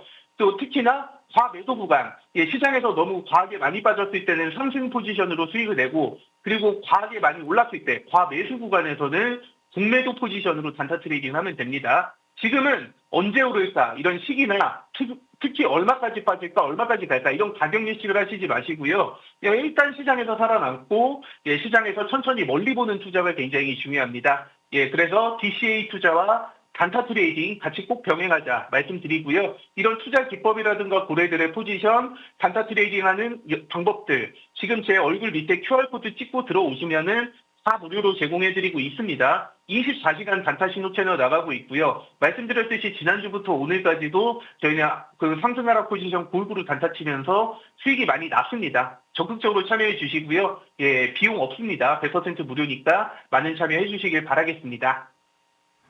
네, 현재는 모든 전략들을 챙겨보시는 게 좋을 것 같습니다. 저희 불세 대표님과 이 시장 한번 이겨보도록 하겠습니다. 자, 그럼 비트코인 그리고 이더리움 여쭤보고 싶은데요. 비트코인은 심리적 지지선인 1억을 깨고 난 뒤에 좀처럼 힘을 못 내고 있고요. 이더리움은 고개를 살짝 들고 있습니다. 이 두 개 갖고 계신 분들은 어떻게 대응하는 게 좋을까요? 자, 이게 비트코인 일봉 차트입니다. 지금 일봉 차트 크게 볼게요. 지금 이게 2년짜리 차트라고 생각을 하시면 되는데 자, 급등이 나오고 여기서 지지선을 확인한 다음에 다시 급등이 나오고 지지선을 다시 확인한 다음에 급등이 나왔는데 지금 같은 경우는 지지선이 깨졌죠. 그렇다는 거는 이 지지선을 확보하기 전까지는 굉장히 지루한 시간이 계속 갈 수밖에 없다라는 겁니다. 이 지지선을 확보한 뒤에야 다시 상승이 나올 텐데 그 시기까지 살아남기 위해서는 가만히 계시는 게 아니라 물려서 가만히 계시는 게 아니라 제가 계속 말씀드리는 단타 트레이딩을 하면 됩니다. 자, 이 5분봉 차트를 보면은 그게 더 여실히 드러납니다. 자, 이거는 초등학생이 봐도 하락 추세죠. 이거는 누가 봐도 하락 추세입니다. 이 빨간색 선이 200일선인데요. 자꾸 200일선 저항받고 빠지는 하락세입니다. 그러면 여기서는 우리가 공매도 포지션으로 수익을 낼 수 있는 거고요. 근데 여기서 이제 차트가 돌아서면서 이 200일선이 돌아서면서 반등 신호가 나왔습니다. 그리고 위로 안착을 하니까 이때부터는 이렇게 상승 준비를 하고 잠깐 빠졌다가도 이런 식으로 추세가 유지가 됩니다. 그러니까 진짜 쉽잖아요. 200일선은 그냥 긋고요. 여기서 이제 밑에서 움직일 때는 저항선, 위에서 움직일 때는 지지선으로서 체크를 하고 우리가 그 200일선 근처에서 매매만 해도 충분히 쉽게 수익을 가져갈 수 있는 그런 시장 상황이란 말입니다. 이거는 이더리움을 보면 더 그게 여실히 드러나거든요. 자, 이더리움도 지금 굉장히 많이 빠졌습니다. 최근에. 지금 빠지고 있다고 생각을 하시지만 빠지는 와중에도 우리는 이렇게 공매도 포지션으로 수익을 낼 수 있는 자리가 많이 나오고요. 그리고 이제는 지금 반등 신호가 지금 나오고 있습니다. 반등 신호가 최근에 나왔죠. 그러면 여기서는 상승 이제 돌아섰으니까 차트가 상승으로 돌아서서 지금 같은 경우 이렇게 상승 포물선을 그리고 있고요. 자, 여기서 상승 가다가 잠깐 조정이 나왔어도 지지선이 체크가 된 뒤에는 재차 이렇게 추가 상승이 나오는 겁니다. 그러니까 이게 굉장히 쉽고 재밌어요. 여러분들 그 재밌게 투자하면서 돈 벌려고 지금 비트코인 투자 시작하신 거잖아요. 그냥 가만히 계시면 안 되고요. 이런 식으로 시장은 변동성에 맞게 움직이고 지금의 비트코인, 이더리움은 역사적 흐름에 맞게 그리고 더 큰 상승을 위해서 그들이 원하는 설계도대로 차근차근 가고 있는 과정일 뿐이에요. 그러니까 시장에서 살아남으셔야 되고요. 살아남는 방법 저는 정확히 말씀드렸습니다. DCA 투자, 달러 코스트 에버리지 투자와 그리고 단타 트레이딩을 꼭 병행하셔서 시장에서 살아남으시고요. 아까 그 작두탄 션파렐 그 애널리스트가 얘기했듯이 연말에 12만 달러 간다고 하잖아요. 하락 정확하게 맞춘 애널리스트가 연말에 비트코인 11만 달러, 이더리움 5천 달러 간다고 합니다. 그 폭등장을 즐거운 마음으로 기다리시면서 단타 트레이딩 하면서 즐거운 투자하시길 바라고 제 얼굴 밑에 나가고 있는 QR코드 찍고 저희 팀방 참여하셔서 단타 쓰는 법 무료로 배워가시면 좋을 것 같습니다.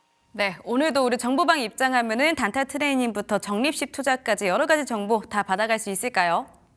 네, 물론입니다. 저희 팀방 들어오시면 아시겠지만 그동안에 리뷰해드렸던 내역을 다 보실 수 있습니다. 지금 여기 화면 보시면은 제가 여기 밤에도 골든크로스 구간에서 상승 포지션 보자라고 타점 드리자마자 몇 분 안 지나가지고 이렇게 초급등이 나왔거든요. 이때 수익률이 30%가 넘을 거예요. 그리고 다음 화면 보시면 아시겠지만 마찬가지로 이렇게 장중에 수시로 저희가 차트 체크하면서 볼린저 밴드, RSI, 스톡캐스틱 등 여러 가지 보조 지표들을 조합해서 지금 자리에서는 공매도를 보자. 지금 자리에서는 상승 포지션으로 수익을 내보자. 이런 식으로 차트를 계속 체크하면서 단타 포지션을 드리고 있습니다. 24시간 드리고 있어요. 코인 시장 24시간 돌아가니까. 그러니까 여러분들 그 시장에서 살아남고 수익 내시는데 굉장히 도움이 많이 되실 거고요. 실제로 팀방에서 수익 많이 내신 분들이 이렇게 메신저로 감사 인사를 다 보내주고 계십니다. 여러분들도 지금 가만히 물려서 힘들어하지 마시고요. 이 시장에 참여하셔서 하락장 와도 상관없습니다. 제가 공매도 하면 된다고 말씀드렸죠.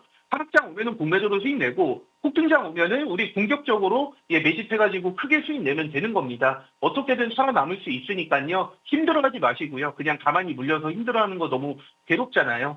여기 팀방 참여하셔서 많은 정보 얻어가시면 좋을 것 같습니다. 지금 그 제 얼굴 밑에 QR코드를 찍으시면은 메신저 창이 열릴 거예요. 그 메신저 창을 누르시면은 저 메시지를 보내주셔야 됩니다. 그냥 누르면 끝이 아니고 둘세님 방송 잘 봤습니다. 저도 팀방 참여 시켜주세요. 단타 쳐서 돈 벌고 싶습니다. 이렇게 메시지 보내주셔도 되고 지금 너튜브 보시는 분들은 고정 댓글에 링크가 있을 거예요. 그 링크를 마찬가지로 클릭하신 다음에 메신저 창이 열리면은 둘세님 방송 잘 봤습니다. 단타 트레이딩으로 돈 벌고 싶습니다. 그렇게 메시지 보내주시면 됩니다. 지금 시장 너무 어렵잖아요. 저희 팀에서는 이 어려운 시장에서도 남들이 어려워할 때 실제로 수익을 많이 내고 있습니다. 들어오시면 다 보실 수 있으니까요. 힘들어하지 마시고 우리 같이 시장에서 살아남아서 언제 올지 모르는 폭등이랑 꼭 수익 다 챙겨가시길 바라겠습니다. 네, 대표님의 크립토 전략 무료 정보방 입장하셔서 다 받아가셨으면 좋겠습니다. 자, 우리 대표님은 여기서 인사드릴게요. 좋은 말씀 감사했습니다. 감사합니다.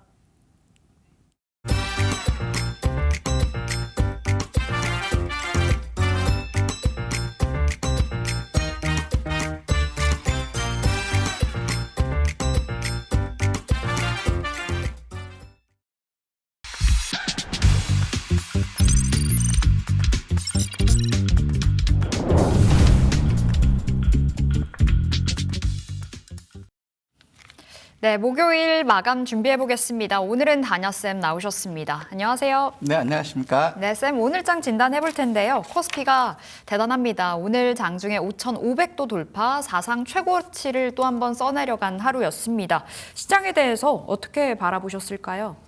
지금은 일단 저는 항상 제시해드렸던 5,500까지는 흔들림 없이 가자 이 말씀드렸는데 지난주 조정을 받고 나서 바로 오늘 5,500을 돌파했거든요. 이게 좀 어떻게 보면 좀 무서워요. 아무래도 이제 저도 유동성을 굉장히 강조하고 있지만 최근 들어서 보면 외국인들이 매도하더라도 개인 투자자들이 다 받아주면서 시장을 지지하는 그런 강한 장이었고 그러면서 이제 시장에 대해서는 이제 반도체에 대해서 미국의 AI 버블 이 부분이 향후 7년은 지속될 것이다라는 엔비디아 CEO 대표이사 말 이후로 기관들이 이제 외국 그 매수를 지속하고 있거든요.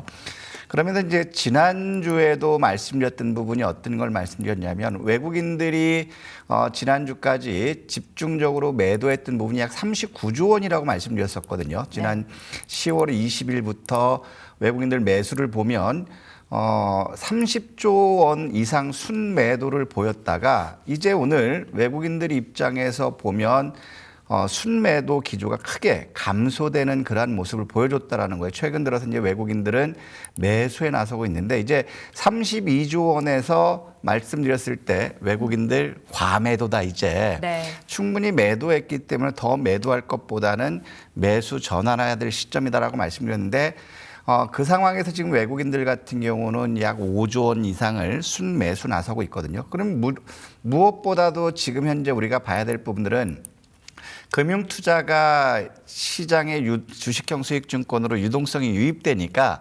금융투자가 이제 시장을 쥐락펴락 하잖아요. 지금 현재 14조 원을 매수하는 상황에서 오늘 같은 경우는 또 연기금까지 매수하면서 이제 신고가, 사상 최고가를 돌파했어요.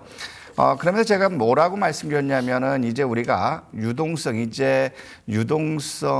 유입되는 한 쫄지 말고 가자라고 말씀드렸는데 최근 들어서 이제 시장의 유동성이 조금 바뀌는 부분이 고객 예탁금 같은 경우도 현재 보면 109조에서 95조로 지금 현재 14조 원 이상이 최근 여기서 보면 급격히 빠져나가고 있거든요. 그러면서 지금 마켓머니 펀드가 지난 10일 지수 변동이 큰 시점에서 보통 월 초에는 마켓머니 펀드 자금이 유입되는 시기인데 2월 10일 시장이 흔들리면서 4조 8천억이 빠져나갔어요.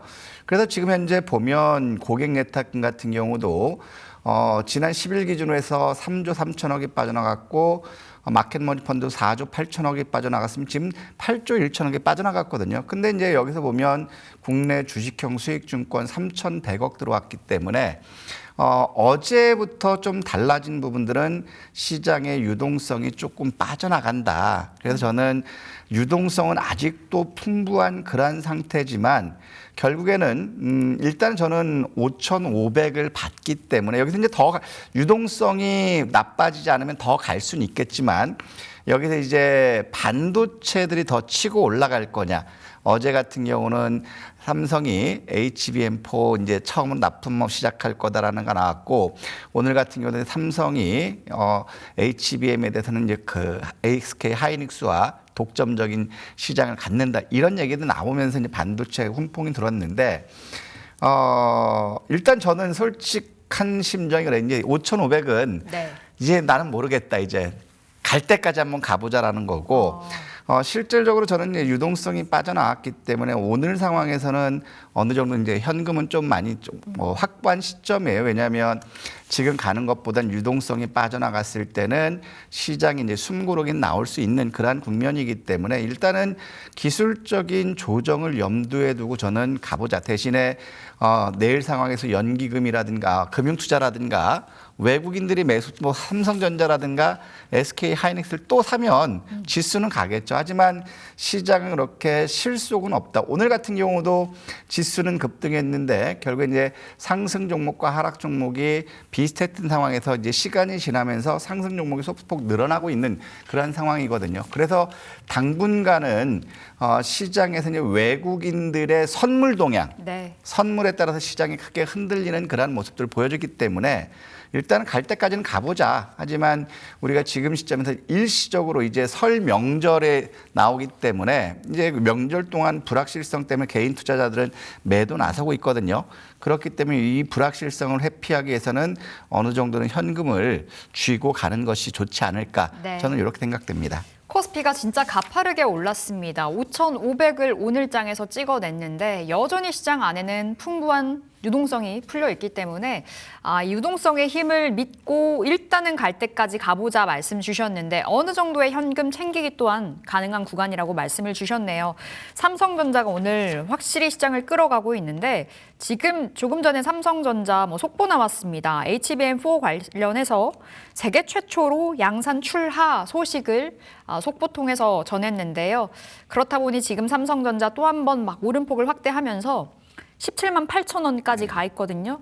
20만 전자는 순조롭게 가겠죠? 일단 저희가 이제 삼성전자를 얘기했지만 어제 그저께 삼성전자 저희가 17만 원까지는 한 주도 팔지 말자라고 말씀드렸다가 네. HBM4 출시 얘기가 어제 그저께 나왔거든요. 그래서 일단 20만 전자를 한번 노려보자라고 이제 말씀드렸어요. 그렇기 때문에 지금은 보유자 영역이기 때문에 네. 저는 이제 신규로 추격 매수하는 거는 그렇게 지양하고 싶다. 이런 말씀드리고 싶습니다. 네, 삼성전자 강력합니다. 6%의 상승을 이 시간 보여주고 있는데 일단은 보유자들의 영역에서 대응을 해보자 코멘트 주셨네요. 자, 오늘 시장 특징주 가보도록 하겠습니다. 오늘 장은 어떤 종목이 있었을까요? 오늘은 이제 반도체에서 오늘 미국 시장이 반도체 소제품 장비들이 나름대로 강세를 보였거든요. 네. 결국에는 고용이 예상보다 좋게 나왔다라는 것 때문에 시장이 강세를 갭상승에서 출발했다가 결국에 금리 인하에 대한 기대감이 실망감으로 이제 바뀌면서 그 미국 시장은 하락 마감했어요. 하락 마감하는 상황에서도 오늘 보면 반도체 장비주들이 나름대로 그 강세를 마감한 것들이 많고 그 중에서 돋보이는 부분이 샌디스크. 네. 샌디스크와 마이크론이 상대적으로 반도체 장비 쪽에서는 굉장히 강세를 보였거든요. 샌디스크 같은 경우는 데이터 센터에 대한 수요 증가로 인해서 SSD 매출이 증가될 것이고 이런 실적이 좋다. 이 부분 때문에 이제 급등했고 마이크론 마찬가지였죠. HBM4 이 부분은 이제 생산 포기했다라고 했다. 아니다. 지금 우리는 계속 하고 있다라는 것 때문에 마이크론이 강세를 보였어요. 그래서 오늘 우리 시장도 보면 마이크론 테크놀로지 관련주라든가 샌디스크 관련주들이 강세를 보여주고 있는데 이 중에서 우리가 봐야 될 부분들은 이제 파두를 봤으면 좋겠어요. 파두는 굉장히 사연이 많은 기업이었죠. IPO 당시에 고평가 논란이 되면서 이제 상장 폐지 실질 심사에 들어가는 그런 경우가 있고 자 그러면서 지금 실적을 보더라도 적자가 일단은 감소된 모습이거든요. 그러면서 이제 시장에서는 파두를 긍정적으로 보게 된 부분은 뭐냐면 적자는 축소됐지만 매출액은 100% 이상 급증했기 때문에 이제 2026년도는 외형 성장과 실적 개선을 기대한다. 이 부분 때문에 실질 심사에서 나오자마자 이렇게 아침부터 상한가로 해서 강세를 보였어요.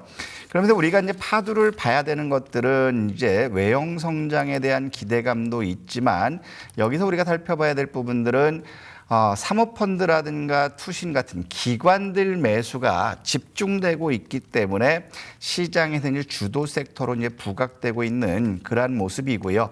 그다음에 수급 상황을 보더라도 지난 2월 3일부터 파도를 한번 보면 2월 4일 처음 상장한 날부터 오늘까지를 고려해 보면 지금 매집 주체들이 강하게 있어요. 매집 주체들이 강하게 있다라는 거는 주인이 짱짱하게 있다라는 건데 지금 현재 보면 그 메리신권 같은 경우는 매집률이 대략적으로 60%가 넘어요. 175만 주 가까이 매수 거래를 했는데 123만 주를 보유하고 있기 때문에 대략적으로 매집률이 70% 가까이 되고 있는 부분이고 그다음에 하나증권을 보더라도 자 147만 주를 거래돼서 48만 주 가까이 있기 때문에 이거 역시도 대략적으로 40% 가까운 매집을 보여주고 있고 또 LS 역시도 마찬가지죠. LS 창고 역시도 49% 있고 그다음에 현재 보면 미래셋 같은 경우도 대략적으로 보면 약 22% 그러면 결국에 창구들을 보면 매집의 성격을 굉장히 강하다라는 거죠. 그러면 지난 2월 2일부터 현재까지 매집을 하고 있다는 창구들 보면 일단 우리가 앞으로 파두의 주가는 메리츠라든가 하나라든가 미래셋인가 LS 얘들 창구가 매도로 나오면 네. 결국에 차익 매물이 쏟아지겠다라는 거죠. 급등했기 때문에 메리츠증권 같은 경우는 44,550원이에요. 평균 단가. 그다음에 미래에셋 같은 경우 보더라도 41,000원대고 하나증권 역시도 42,000원대고 그다음에 LS 역시도 43,000원 부근이거든요. 그러면 지금 매집 주체들보다 다 높게 있는 그런 상황이기 때문에 지금 말씀드렸던 메리츠라든가 미래라 한화, LS가 하나가 매도 나오지 않는다면 얘는 더 간다. 왜냐하면 최근 들어서 이제 급등했던 이슈를 보면 지난 5일에는 파두가 미국의 우주항공의 대표 기업에 ESSD를 300억 이상 납품한다. 그래서 시장에서는 이제 파두도 그러면 우주항공으로 엮이나 보다. 그러면서 이제 오버슈팅이 나왔거든요. 그러면서 이제 어제 장 마감에 나왔던 부분들은 글로벌 빅테크 기업 AI 기업이죠. 여기에다 ESS를 또 300억 가까이 납품한다. 이 이슈 때문에 이제 외형 성장에 대한 기대감이 있어요. 그래서 파도를 비롯해서 ESS 쪽 같은 경우는 ESSD 같은 경우는 추가적으로 상승 모멘텀은 충분하다. 그래서 지금 현재 보면 이것과 같이 움직였던 부분들이 레이저셀이라든가 같이 움직였던 게 그다음에 한미반도체라든가 JT라든가 이런 것들이 같이 움직이는 그런 모습을 보여줬거든요. 그러면 이제 우리가 여기서 봐야 될 부분들은 파두는 삼성 반도체 이슈에서 강세를 보였고 오늘 같은 경우도 59,900원까지 갔다 밀렸으면 이제 평균가를 이탈했어요. 그러면 우리가 지켜봐야 될 거는 파두는 5만 원을 지켜주는 모습 보였다면 우주도 지금 사람들이 엮으려고 하고 있는 그런 모습이기 때문에 5만 원을 지지한다면 궁극의 실적에 대한 기대감과 그다음에 ESSD의 성장성, 네. 여기다 하나 또 이제 우주 테마로 엮으려는 그런 의도들 그런 거 보면 8만 원까지는 볼 수 있다. 그래서 5만 원을 깨면 일단 매도 후에 결국에 3만 5천 원 전후까지 기다리고 5만 원을 안 깬다면 8만 원까지는 한번 갔으면 좋겠다. 이런 말씀 드리고 싶어요. 네, 파도 여러 가지 모멘텀이 자리를 하고 있습니다. 실적과 함께 ESSD 그리고 우주항공까지 이번에 재료가 탄생이 됐는데 5만 원 여러분 지지 여부 보시면서 5만 원 지지됐을 때는 우리 8만 원 노려보겠습니다. 자, 다녔으면 종목 하나씩 AS 가볼 텐데요. 첫 번째로는 한화시스템 볼게요. 자, 한화시스템은 300%가 넘어가는 이 자리에 서 있습니다. 지금 오늘장에서도 상승을 보여주고 있는데 최근에 12만 8천 원 찍었거든요. 네. 신고가. 다시 한번 신고가 도전 가능한가요? 저는 더 가죠. 왜냐하면 우리가 처음에 한화 시스템을 매수할 때 3만 1천 원에 매수할 때 이 주식은 목표 주가 없습니다. 갈 때까지 가보자. 한번 가보겠습니다. 이렇게 말씀드렸거든요. 그 근거로는 실적 개선이 굉장히 좋아지고 있는 그런 모습이고 여기서 보면 올해 같은 경우는 하나 시스템은 전년 동기 대비해서 실적 부진해서 실적 발표는 살짝 빠졌어요. 그래서 네. 어제 그제 빠졌는데 실질적으로 이제 본격적으로 서프라이즈 실적이 나오는 거는 올해부터예요.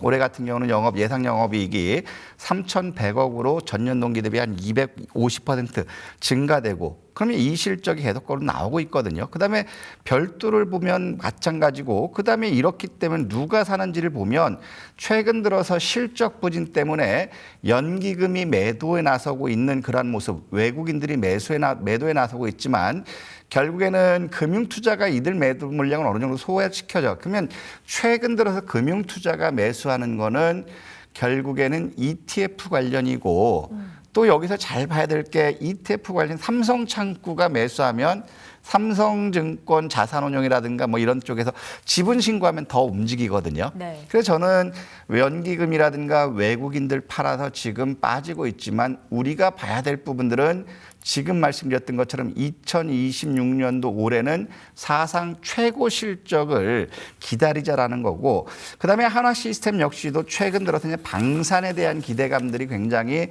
높아지고 있어요. 특히 전시작전권 통제 회수 관련해서 국내 이 방산 체계를 AI 통합 솔루션을 구축하고 수주를 했거든요. 그리고 이 부분이 바로 중동에서 굉장히 필요로 하는 부분이에요. 그래서 중동에서의 외형 성장이 굉장히 크게 증가될 것이고 그다음에 더 중요한 건 있죠. 한화 시스템은 스페이스X 상장 관련된 우주항공 기자재 쪽을 만들고 있다는 거예요. 그래서 한화 시스템은 저는 지금도 끝나지 않았다고 말씀드리면서 우주항공 섹터들은 스페이스X 상장하는 6월까지는 네. 이슈가 살아있기 때문에 우리는 스페이스X가 상장하는 그 시점까지는 계속 한화 보자. 시스템 계속 가자. 왜냐하면 실적이 서프라이즈예요.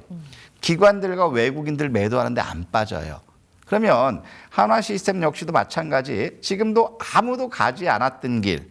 저는 1차적으로는 12만 원, 우리가 1차 목표는 12만 원 잡아드렸었죠. 근데 이거를 16만 원으로 저는 상향시켜 드릴 거니까 한화 시스템은 스페이스X 상장하는 이슈, 그때까지는 16만 원까지 꾹 들고 가자. 이런 말씀 드리고 싶어요. 네, 한화 시스템 우리 수익 300% 넘어가고 있습니다. 3만 원 부근에서 받았는데 어느새 10만 원 넘겼거든요. 여전히 여력 남아있다 말씀 주셨고 스페이스X 관련한 모멘텀이 있는 6월까지는 우리 계속해서 기대감으로 바라보셔도 되겠습니다.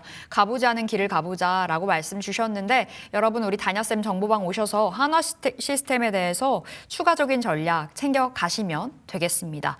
자, 다음으로는 삼성전자 좀 짧게 여쭐게요. 앞서 소개해 주셨는데 말씀 주셨는데 삼성전자가 지금도 상단을 두드리고 있습니다. 오늘의 최고가가 17만 9,600원인데 다시 한번 도전하고 있는 자리거든요. 저는 아까 서두에 말씀드렸던 삼성전자는 20만 원까지 가자. 네. 지난번에 이제 외국인들이 인공지능 버블이 나왔을 때 1월 말부터 2월까지 보면 삼성전자를 집중적으로 매도했어요. 외국 연기금도 마찬가지고. 근데도 여러분들께 말씀드렸던 부분은 17만 원 밑으로는 삼성전자 단 한 주도 팔지 말아라. 왜 그러냐면 실적이 좋아지는 것은 기정사실이고 반도체는 늦어도 2027년도까지 섹터의 슈퍼사이클은 지속된다. 그렇다면 실적이 좋아지기 때문에 이거는 하나의 과정이라고 말씀드렸고 두 번째로는 뭐냐면 삼성전자가 외국인들 기관들 매도하지만 임직원 보상용으로 해서 자사주를 취득하죠. 4월 10일까지. 네. 그렇기 때문에 지금 기관들과 외국인들이 매도함에도 불구하고 지금 자사주 취득이 4월까지 지속된다라는 거예요. 그렇기 때문에 일단 수급 상황으로 보더라도 기관들, 외국인들 매도를 방어할 수 있는 자사주 취득이 있고 실적이 좋아지고 있고 네. 그렇기 때문에 일단 신규 매수는 저는 말리고 싶고요. 기존에 보유하신 분들이 이제 20만 원까지는 네. 흔들림 없이 가져가자. 이 말씀 드리고 싶어요. 자, 채팅창에서도 막 올라왔습니다. 삼성전자 지금이라도 사야 될까 말아야 될까 하셨는데 일단은 우리 다녀쌤께서는 지금 보유자들의 영역이라고는 봐주셨거든요. 물론 더 올라가겠습니다만 20만 원까지는 바라봐야 된다 말씀을 주셨습니다만 그 나이스 타이밍을 함께 잡아보시려면 우리 다녀쌤 방으로 오셔서 함께 해보셔야 되겠습니다. 이 정보방 안에서 우리 실시간으로 대응 함께 하실 수 있으니까요. 우리 다녀쌤과 계속해서 만나시길 바랄게요. 자, 오늘의 종목을 받아볼 시간이에요. 오늘은 어딘가요? 삼성전자 못 사서 막 안달나신 분들한테 좋은 소식이에요. 어딜까요? 그럼? 지난주하고 똑같아요. 좋은 주식은 계속 사모으는 거거든요. 지난주에 여러분들 말씀드렸던 게 하나마이크론을 매수하자고 말씀드렸어요. 네. 하나마이크론은 우리가 기다리는 게 지난 반도체 섹터들은 아직 시세가 끝나지 않은 게 지난 1월 29일 반도체 저가는 안 깰 것 같다. 그럼 빠진다면 하나마이크론을 비롯해서 PSK라든가 PS홀딩스라든가 그다음에 DI라든가 이런 것 원익 IPS도 마찬가지고 1월 29일 저가 부분에서는 기다려야 된다고 말씀드렸어요. 네. 그래서 하나마이크론 역시도 저희가 월요일 날 말씀드리고 목요일 날 보면 1월 29일 저가가 31,700원이었는데 결국에 우리 지난 금요일 31,800원까지 와요. 그러니까 우리가 700원까지 기다리자고 했는데 기다리신 분들은 굉장히 싸게 산 거예요. 그러면 이게 시세가 끝났느냐? 아니죠. 반도체 장비, 소재 부품 장비는 2027년까지 실적 서프라이즈가 나오기 때문에 실적이 좋은 것들은 계속 간다. 아무도 가보지 않았던 주가 간다라고 말씀드렸는데 그 근거도 마찬가지예요. 하나마이크론 같은 경우도 지금 2025년도 실적으로 해서 최근 7년 동안 서프라이즈 실적을 냈거든요. 근데 이 실적이 2026년도 올해 같은 경우도 영업이익 증가율이 대략적으로 80% 증가되고 2027년까지도 영업이익 증가율이 30%당 고급 성장한다라는 거죠. 지금 현재 보면 하나마이크론 같은 경우는 외국인들 팔고 연기금들 팔고 있지만 분명하게 실적 발표하면 매수 들어온다. 네. 그러면 우리가 보면 2025년도가 사상 최대 실적이었기 때문에 장중에 하나마이크론은 신고가를 경신했어요. 그러면 2026년도 올해가 서프라이즈죠. 그러면 여기서 만족할 게 아니죠. 저는 39,500원 여길 만족하지 않는다고 했어요. 하나마이크론은 실적이 뒷받침하기 때문에 1차로는 45,000원. 또 성향시킬 거거든요. 네. 그러면 삼성전자 못 사서 막 손에 사야 되는지만 고민하지 마시고 실적 좋아지는 거 가서 묻어 두셔라. 이거는 샀다 팔았다 하지 마시고 자녀들이나 손자, 손녀들 계좌 터가지고 1년 만기 적금으로 들어라. 시세 안 보게.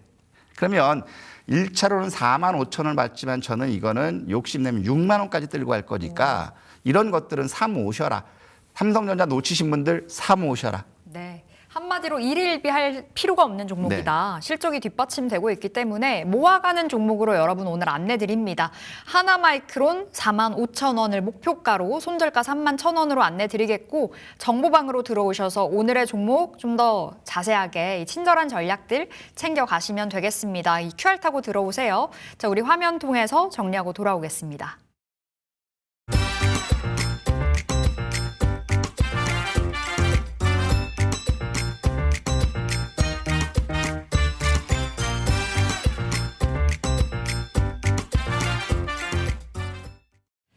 자, 장 마감까지 5분이 채 남지 않았습니다. 이 시간 동시호가 특징주 체크해 볼 시간인데 오늘 두산 에너빌리티가 궁금해요. 최근 원전 분위기가 좋아요.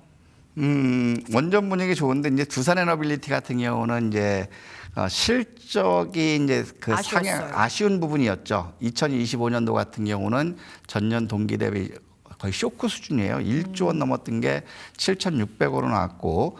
근데 지금 보면 이제 2026년도 같은 경우도 보면 실적 서프라이즈가 나와야 되는데 이미 실적 최고 실적은 지난 2023년도에 나왔거든요. 그래서 지금 현재는 상승 탄력이 좀 떨어지고 있는 그런 네. 모습이지만 사상 최대 실적은 결국에 2027년도에 달성하기 때문에 이제 시장의 주가 상승 모멘텀은 여전히 가능하다. 그렇게 하면 최근 들어서 보면 외국인들이 한번 샀다 팔았다는 부분이 미국의 한국형 원전. 이제 트럼프가 니들 미국의 약속 안 지키면 니들 관세 올린다 또 하니까 야 우리 그러면 한국형 원전 갈게. 네. 이쪽에 나왔거든요. 그러면 이제 말렸고 그다음에 두 번째로 어떤 게 있냐면 오늘 같은 경우 어제 같은 경우는 이제 그 규제 때문에 한국형의 SMR 개발이 지지부진한 것들이 있었거든요. 그래서 규제 철폐하겠다. 그러면 이제 원전 같은 경우는 미국이라든가 그다음에 중동이라든가 유럽이라든가 이런 이슈 모멘텀이 있어요. 그래서 두산 에너빌리티도 지금 좋은 축에 들지만 예. 이미 실적은 선반영됐기 때문에 차라리 두산 에너빌리티보다는 네. 차라리 최근 들어서 이제 부각받고 있는 것들이 실질적으로 이제 한전 기술이라든가 한전 산업이라든가 그다음에 우리 기술 이런 것들이 시장에서 부각받아요. 그러면 원전 섹터는 아직 끝나지 않았다라는 거 저는 그렇게 말씀드리고 싶고 그렇다면 굳이 두산 에너빌리티를 고집하지 말고 실적 개선이 기대되는 한전 기술이라든가 한전 산업이라든가 또 BHI도 실적 괜찮아지거든요. 네. 그럼 차라리 이쪽으로 원전은 아직 시장의 메인 관심을 한박 받고 있는데 지금은 반도체한테 사랑을 독차지하는 걸 뺏겨가지고 지금 네. 절치부심하고 있다. 이렇게 보여집니다. 자, 원전 여전히 좋으나 두산 에너빌리티는 이미 좀 선반영이 된 측면이 있다 말씀 주셨네요. 짧게 가볼 텐데 LG엔솔은 어떻게 보세요? LG에너지솔루션 같은 경우 오늘 그 기사가 나왔죠. 까먹었는데. 자, 지금 지난번에 수주 공시 이거 철회되면서 주가가 빠졌다가 오늘 같은 경우는 새롭게 나왔고, 그다음에 이제 2차 전지 섹터들 보면 LG 에너지 솔루션들 실적 개선이 굉장히 좋아지거든요. 특히 이제 로봇이라든가 ESS 이쪽인데, 저는 LG 엔솔은 지금 바닥이에요. 사도 좋은데 저는 2차 전지 섹터에서 여러분들 집중한다면 저는 전고체 섹터를 집중해 봤으면 좋겠다. 이 말씀 드리고 싶어요. 그래서 지금 현재 보면 뭐 에코프로를 비롯해서 에코프로 BM이라든가 그다음에 CIS라든가 CIS 같은 경우는 오늘 실적 부진 공신에서 빠졌지만 여전히 갈 수 있는 부분이고, 그다음에 레이크 머티리얼이라든가 그다음에 이수 스페셜이라든가 이런 2차 전지 섹터로 본다면 저는 전고체 섹터들을 집중해서 봤으면 좋겠다. 이 말씀 드리고 싶습니다. 네, LG 에너지 솔루션보다는 전고체, 그러니까 ESS보다는 전고체라고 말씀을 주신 듯 합니다. 전고체 배터리 관련주들의 랠리가 최근 들어서 계속해서 꾸준히 이어지고 있는 만큼 앞서 종목으로 풀어주셨던 이 후보 종목들 여러분 관심 종목에 넣으셔서 이 추이를 계속 팔로우업 해보시면 좋을 것 같습니다. 자, 우리 다녀쌤 정보방 들어오셔서 추가적인 전략 챙겨가시기 바랄게요. 쌤과는 여기서 인사해 보도록 하겠습니다. 오늘도 고맙습니다. 네, 고맙습니다. 자, 이제 목요일장 마감이 다가오고 있는데요. 오늘 국내 증시 분위기가 너무나 좋습니다. 특히나 코스피가 5,500을 찍어낸 오늘이죠. 수급도 양호하고요. 자, 오늘의 마감 시보 듣고 전략 챙기겠습니다.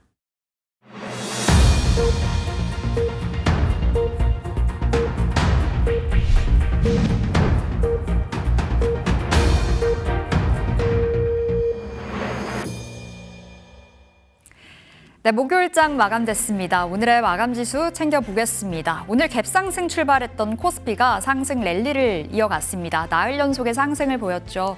오늘 드디어 5,500선도 장중에 돌파가 됐습니다.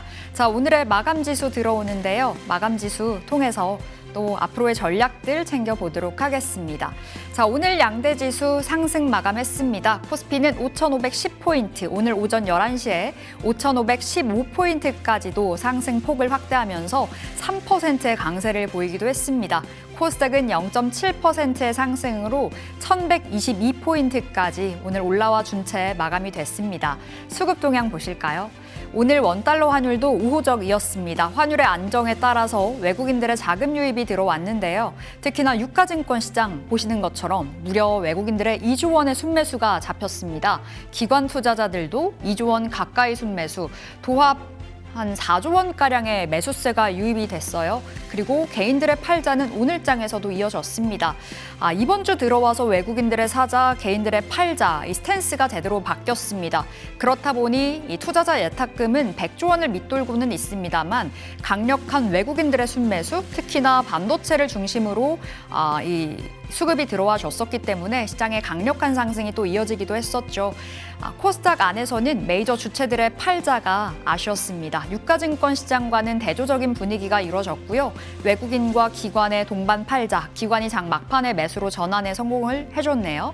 선물 시장으로는 외국인들의 사자, 오늘도 담았습니다. 나흘 연속의 순매수로 오늘 무려 1조 8천억 원의 매수가 확인되고 있습니다. 자, 시총 상단에 속해 있는 종목들 마감 분위기 살펴보시죠. 오늘의 주인공은 단연 삼성전자였습니다. 삼성전자가 오늘 오전 11시경에 17만 9천 원 선을 훌쩍 넘겼죠. 17만 원 선 재차 탈환에 성공이 됐습니다. 6%의 강세로 오늘장 마무리가 됐고요. 특히나 외국인들의 수급이 들어와 줬다는 점, 이번 주 안에 괄목할 만한 흐름이었습니다. 오늘 추가적인 랠리가 나왔고 SK하이닉스도 3%의 강세를 보였습니다. 간반 마이크론 테크놀로지의 10% 가까운 폭등의 힘을 입어서 오늘 반도체와 반도체 소부장단 다시 한번 살아난 흐름이었고요. 어제 50만 원 돌파가 된 현대차, 오늘장에선 숨고르기 들어갔습니다만 50만 원 지지에는 성공을 해줬습니다. LG 에너지 솔루션과 함께 오늘 2차 전지단 전반적으로 분위기가 좋았죠. LG엔솔은 4%가 넘어가는 강세로 마무리를 지었고요. 6위부터 10위까지 올라와 있는 종목들 보실까요? 자, 삼성 바이오로직스가 강보합 수준, SK스퀘어, SK하이닉스가 뛰자 최대 주주 SK스퀘어도 덩달아 달려갑니다. 5%의 강세로 이제 신고가 부근까지 올라왔네요. 57만 원 선 터치가 됐고요. 기아가 2%, KB금융, 금융지주사들 연일 신고가입니다. KB금융은 오늘도 2%의 강세로 16만 원 선 터치에 성공을 했습니다. 코스닥 보겠습니다. 코스닥 안에서의 종목들 상대적으로 아쉬웠으나 전반적으로는 빨간불, 양호한 흐름을 보여줬죠. 에코프로와 에코프로 BM이 1%, 3%가량의 상승이었고요. 알테오젠도 1% 수준의 상승으로 40만 원 목전에서 오늘 거래가 종료됐습니다. 레인보우 로보틱스가 0.6% 강보합 마감, 삼천당 제약은 또 올랐습니다. 2%의 상승으로 52만 원 선까지 반등에 성공을 해줬네요. 6위부터 10위까지의 종목도 보실게요. ABL바이오 1%, 그 밖에 리노공업이 3%의 상승이었고요. 원익 IPS 대단합니다. 오늘 상한가 부근까지 올라온 채 오늘 29%의 급등으로 어느새 시가총액 10위까지 뛰어 올라왔습니다. 원익 IPS가 13만 원 선 돌파가 되면서 오늘 장에서 거래가 종료됐습니다. 자, 이렇게 오늘 목요일의 장 마감 살펴봤고요. 이제 내일의 전략 챙겨보시죠.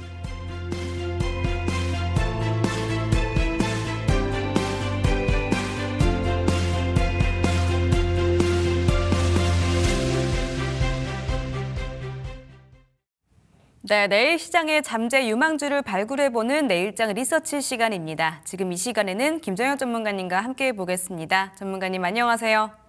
네, 안녕하세요. 반갑습니다. 네, 반갑습니다.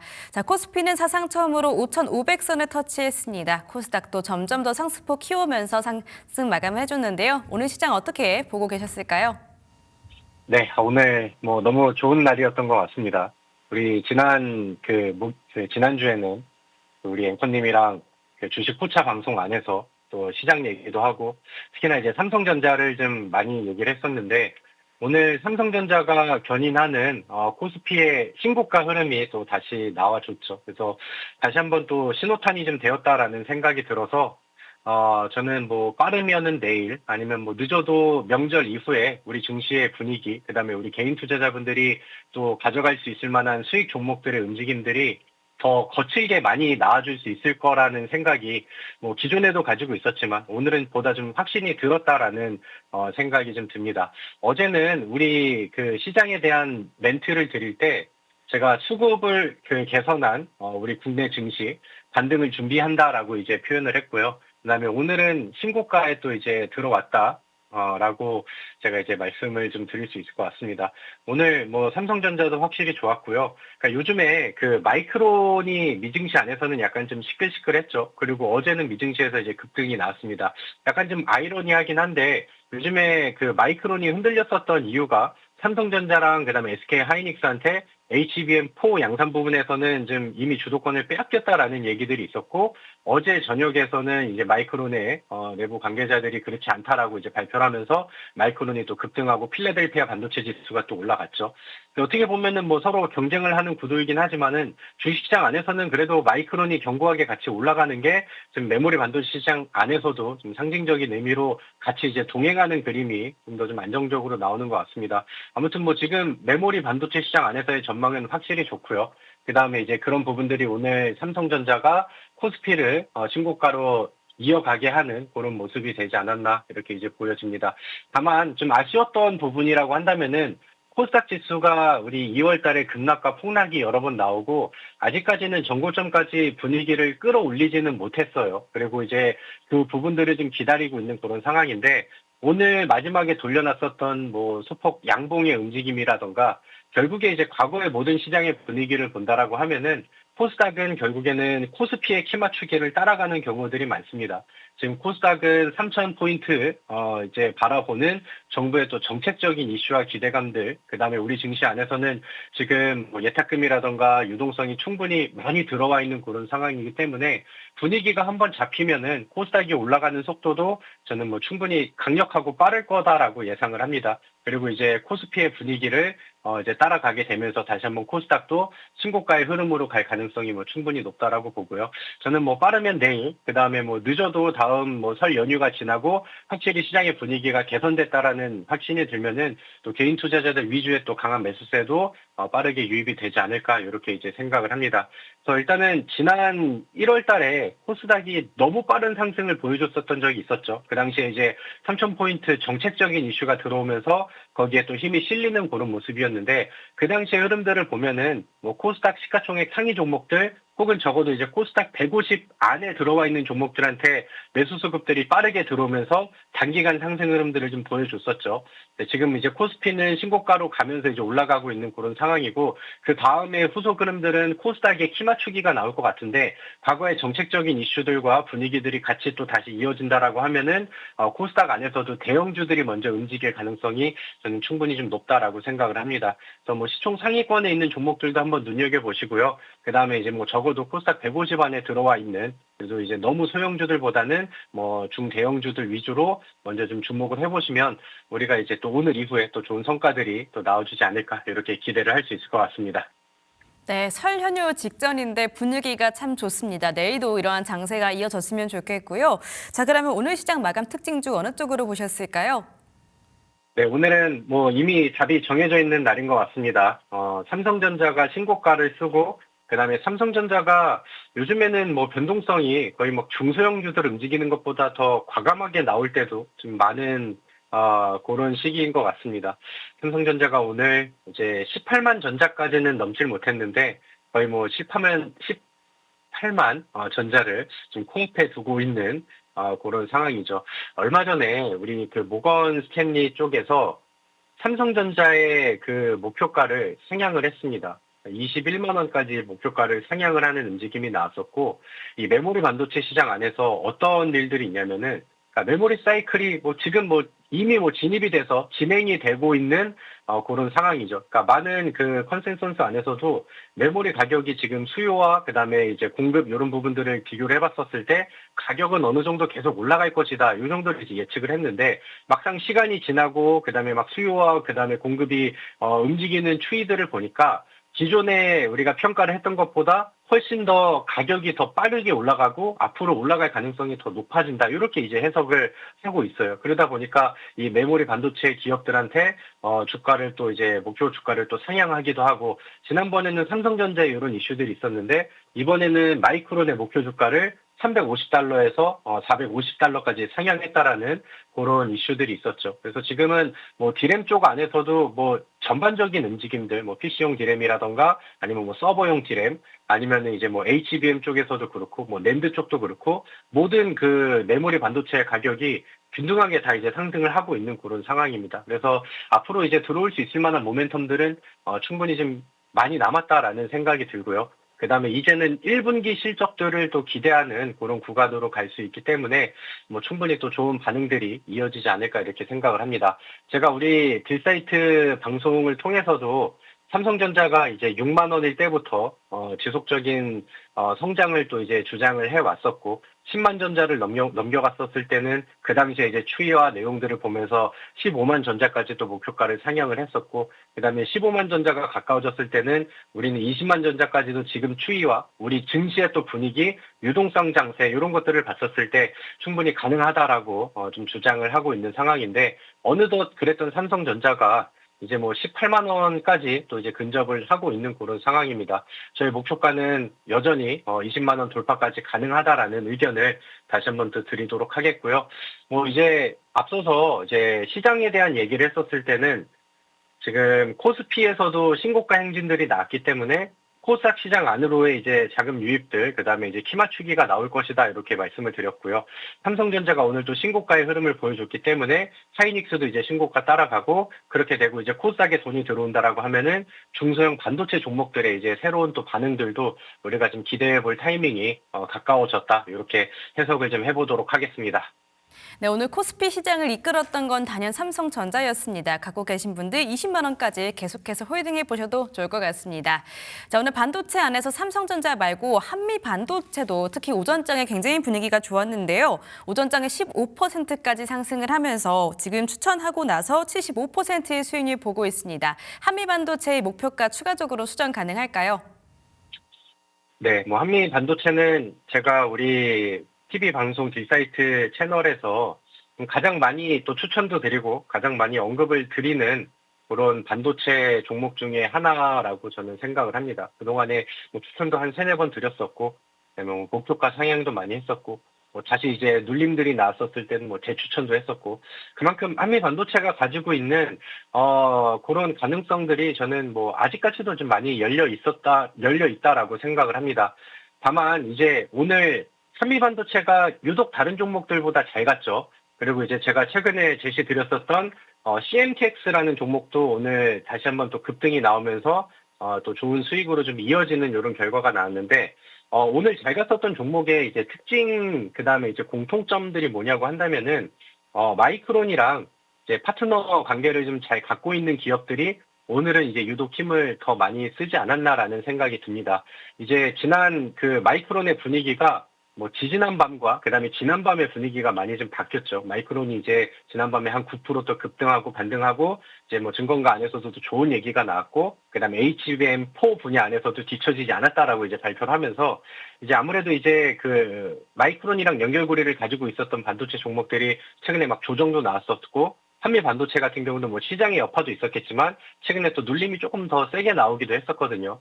그런 부분들이 좀 해소가 되면서 오늘 조금 더 좀 다른 종목들보다 또 강한 매수세가 이어졌다라고 생각을 합니다. 근데 뭐 한미 반도체는 물론 마이크론과도 좋은 파트너사지만 뭐 SK 하이닉스, 삼성전자의 지금 움직임에 좀 비교를 해본다라고 하면은 여전히 뭐 추가 가능성도 남아있는 그런 상황이고, 해외 매출 비중이 또 70% 이상을 또 잡고 있는 기업이라서 지금 많은 빅테크 기업들이 HBM에 또 많이 또 투자를 하고 있는 상황이고, 그렇기 때문에 한미 반도체가 앞으로 또 실적 개선이라던가 글로벌 파트너사를 더 확장시킬 가능성도 여전히 또 많이 남아있는 그런 상황입니다.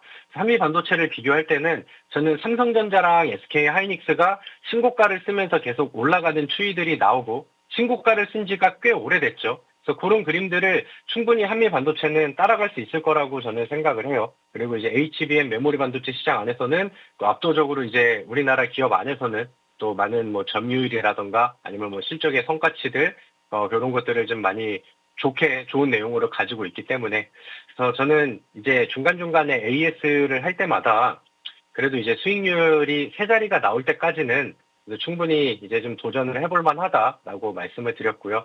거기에 대한 의견들은 아직은 뭐 변함이 없습니다.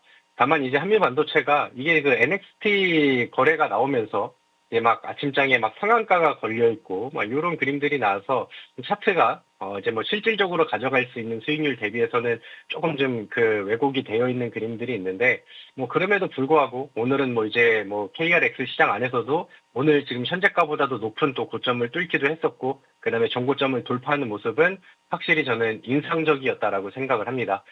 여전히 또 좋은 전망과 그다음에 좋은 상승률이 기대가 되는 종목이니까 한미 반도체는 앞으로 계속해서 좀 좋은 마음으로 좀 지켜보시도록 하면 좋겠다라는 생각이 듭니다. 네, 반도체 투톱과 함께 한미 반도체 계속해서 기대해 보겠습니다. NIB도 지금 수익률이 상당히 좋은데요. 93%입니다. 세 자릿수 기대해봐도 괜찮을까요?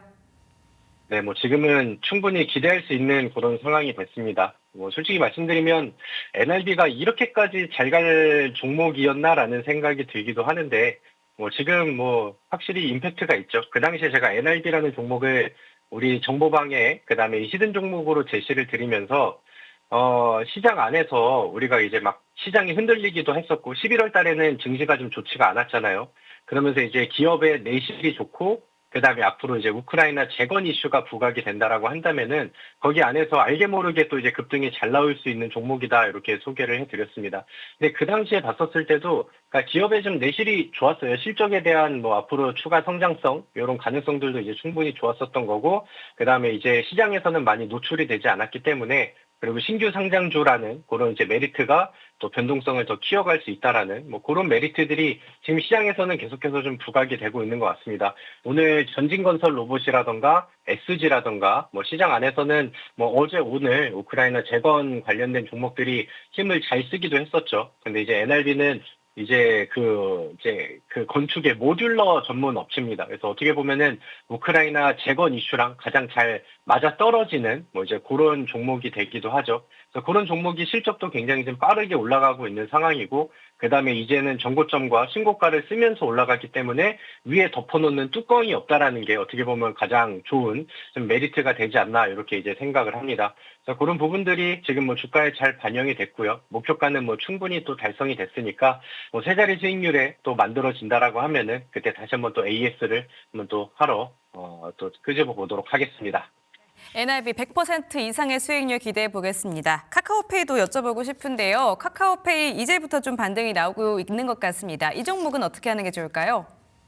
네, 카카오페이는 아직은 그림이 좀 아쉽습니다만은 잘 가지고 가시면 좋겠다라는 의견을 좀 드리고 싶어요. 아직은 수익 구간이 안 왔고 제가 처음에 제시드렸던 가격보다는 마이너스로 좀 내려와 있는 그런 상황입니다. 근데 카카오페이가 가지고 있는 실적의 모멘텀도, 실적의 움직임도 보시면은 그동안에 연속 적자가 나오다가 2025년도에 빠르게 흑자 전환이 나왔고요.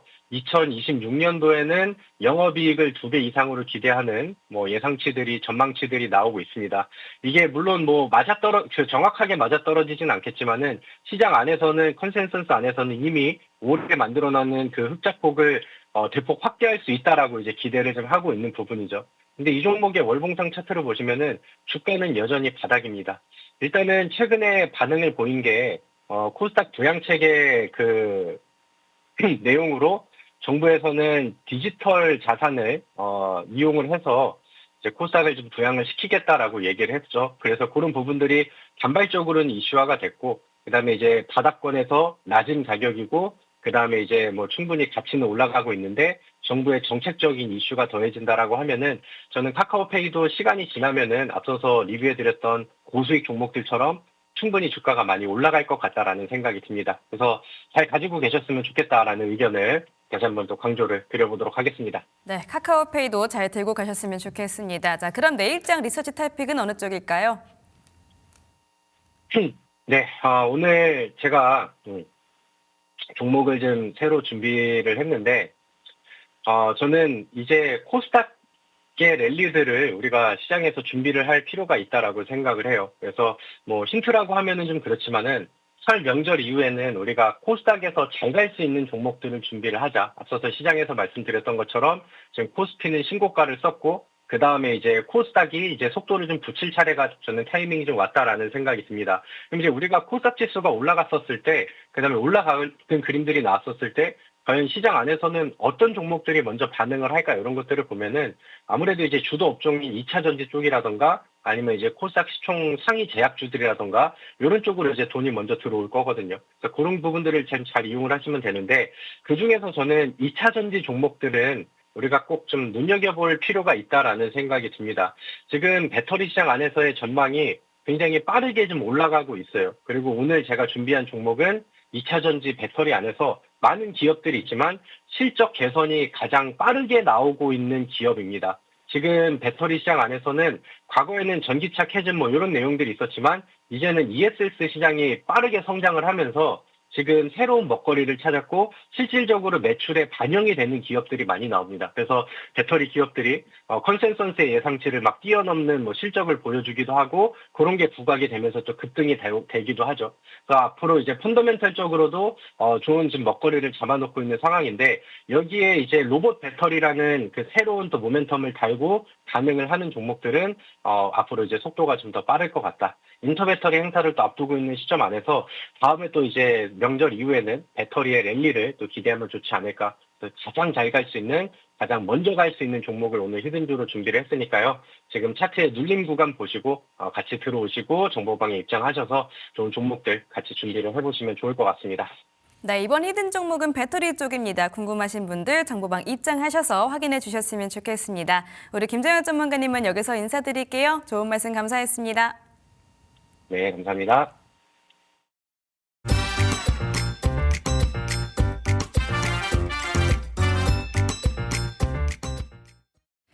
네, 오늘 준비한 파이널 리서치 여기까지입니다. 끝까지 시청해주신 여러분 고맙습니다.